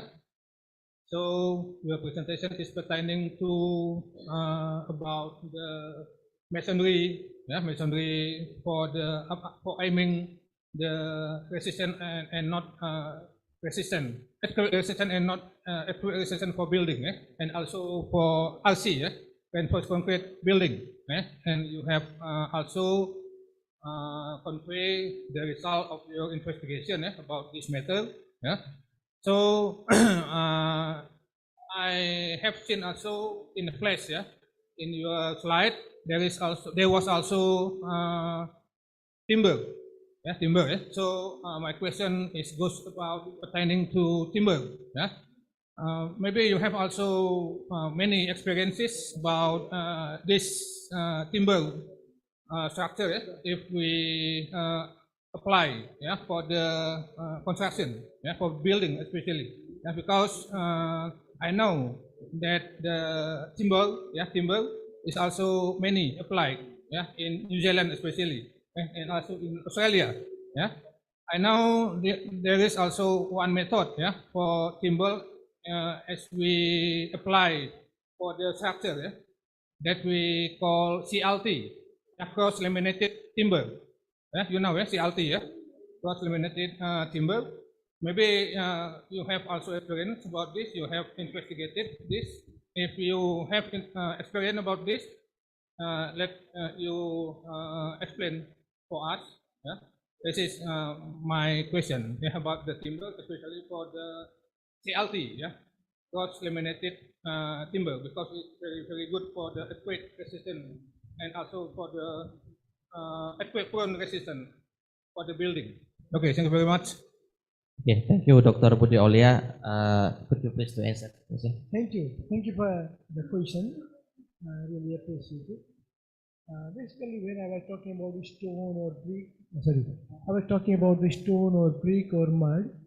I was looking at the larger scale and the bigger population, and how we can address their needs and improve the seismic safety. And of course, timber is one of the traditional materials used for millennia, and extensively used for earthquake resilient construction as a timber itself, or masonry buildings in many countries, in all subcontinents. So that's one side. And my hypothesis was, if we somehow mix the modern knowledge and traditional knowledge together, we can improve the seismic safety. But the modern knowledge alone is not able to do so, and that's what we are seeing because of various reasons which I talked. Now coming to CLT. CLT is basically engineered timber, because the common timber that we generally get has much lower strength. So of course the capacity is small and we can't go multi-story buildings. CLT is a high strength timber, it's a basically engineered material, so it has high strength. The problem I see, not with the CLT, because we can't have a lot of ductility from CLT itself, so we have to go to connections. So we have to improve connections and then get ductility from that. But as far as I am aware of, I have not done a lot of design on CLT, you can't get a lot of ductility out of it. Whereas in normal timber frame construction, typical of New Zealand or Australia, that 1 to 2 story houses, you can get much higher ductility because of nail slippage and nail yielding and other things. But of course, CLT can be used for larger building structures. I have reviewed a few, so of course it is a good material. But again, it's a matter of cost because we engineer material. So somebody has to manufacture it, manufacture means process it, then it has to be transported, and then of course we need that. We all need that technology to put it together. Because the material, good material doesn't mean at the end of the day a good building. But ultimately you have to put it together to make it a good building. Thank you. Okay, thank you very much, Mr. Jitendra. Any other question? Oh, okay, one more for Dr. Andika. Dr. Andika is still with us? Okay, please. Okay. Hello, Dr. Andika. My name is Lutfi. I have a question relating road safety and disaster management. Looking at the future, in terms of how to translate the principle of disaster management in road planning, is there any guidance for practitioners of road planners? Is there any practical guidance or can you give us some thoughts on how the frameworks of this guidance in the future, so that the principle of disaster management can be applied to road planning? Because today in Indonesia, if we look at Bina Marga standards, I don't think there's any specific guidance on how to incorporate disaster management principle in road planning. Thank you. Okay, thank you, Mr. Lupi. Let me request a question. The question is there any practical guidelines for road planning in terms of disaster management? Yeah, thank you for the question. I think in Indonesia we still follow the road geometric design of the developed by the Indonesia Highway Agency, or Bina Marga, we call that. But the problem on that one is we only consider the character of the pavement or the character of the base of under the road. That is the the official guideline that we have. But I think in the future, this area should be also included about the resilient transport. How, if it's in the prone area, what kind of approach or technology or kind of during the construction, what kind of material should be included. It has not been decided yet, Pak. So I think most likely my research previously that which I present focus on the facility or the infrastructure, let's say like a bus stop, the train stop, or any kind uh, what we call the uh, overpass, which is related to when we design the overpass, it's related to the uh, uh, earthquakes structural standard. I forgot the number. There is a regulation from the Ministry of Public Works. Yeah, I think that's my thought. That I think if sometime in the future that let's say Aceh would like to develop a light rail transit or develop a BRT system, so we have to consider apply this kind of resilient transport approach or the scalability or criticality in the particularly for the bus stops or the uh, rail infrastructure or airport as well. Yeah. Okay, thank you, Dr. Andika. You're welcome. Thank you very much, Dr. Andika. Okay, let me recap for this session presentation. The first presentation from Dr. Subhan regarding the port development. As we know that 90% of the shipping comes from sea transportation. That's why it requires a very good port as a transit place to transfer from the sea transportation to the destination. And Aceh has a potential to be one of the sea transportation hub because of geographically location. Is located at the northern region of the Malacca Strait, which is one of the busiest sea transportation in the world. And based on his finding, he presented that resource-based strategy is the most preferred strategy in Aceh instead of market-based. And the second presentation from Mr. Jitendra Putara presented to us the post observation, post study earthquake in different countries where he observed the traditional building in comparison with modern building. Also, despite of our effort to improve the seismic proficiency of modern buildings, but we also observe that modern building is not always safe, and also it's not cost efficient as well. It requires a lot of effort to do that, in particular for the local in the area, because for example, if you want to build a house, it may cost significant.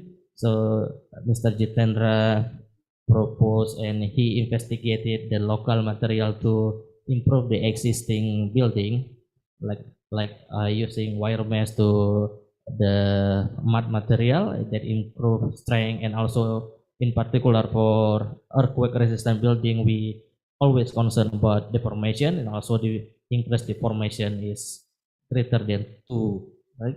And it's quite interesting. Also, he presenting to us the establishment of shocking table, the testing method that is relatively new, because we always know shaking table test, which is cost a lot, and not all university can afford to have that kind of facility.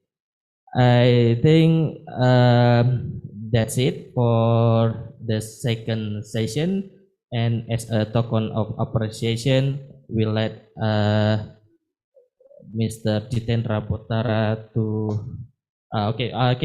before I close the session, please give a big round to our presenter today. Pak Rijalul. Okay. Okay. Because we Please, are late, they Dr. want us Eren, to have a Dr. photo Ella, session and with Bu us. Yana.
With the end of the last presentation, there will be a memorial giveaway to Mr. Jitendra Botara. Will be given by Mr. Yusriya Dharma as chairman of will be given by Mrs. Ella Melianda. Welcome to stages.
Next is the memorial giveaway toward our online keynote speaker, Mr. Andika Kusuma, will be given through Zoom platform.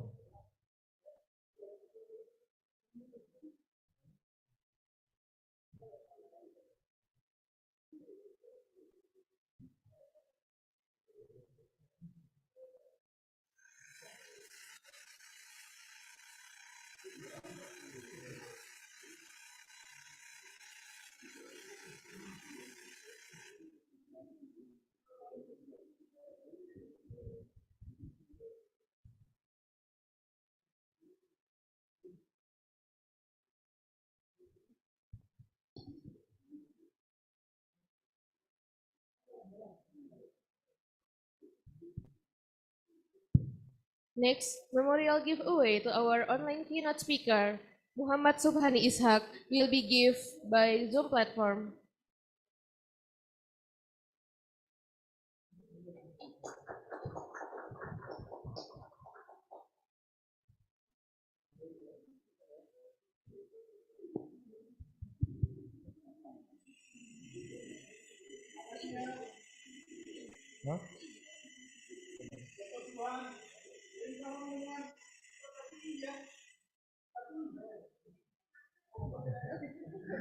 With the end of the last presentation, it will be the end of our agenda this morning.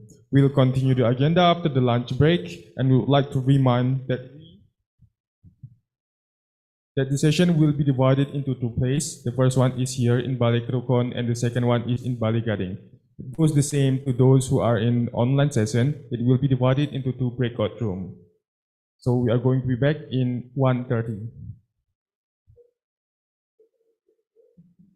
Thank you for your attention. Wassalamualaikum warahmatullahi wabarakatuh.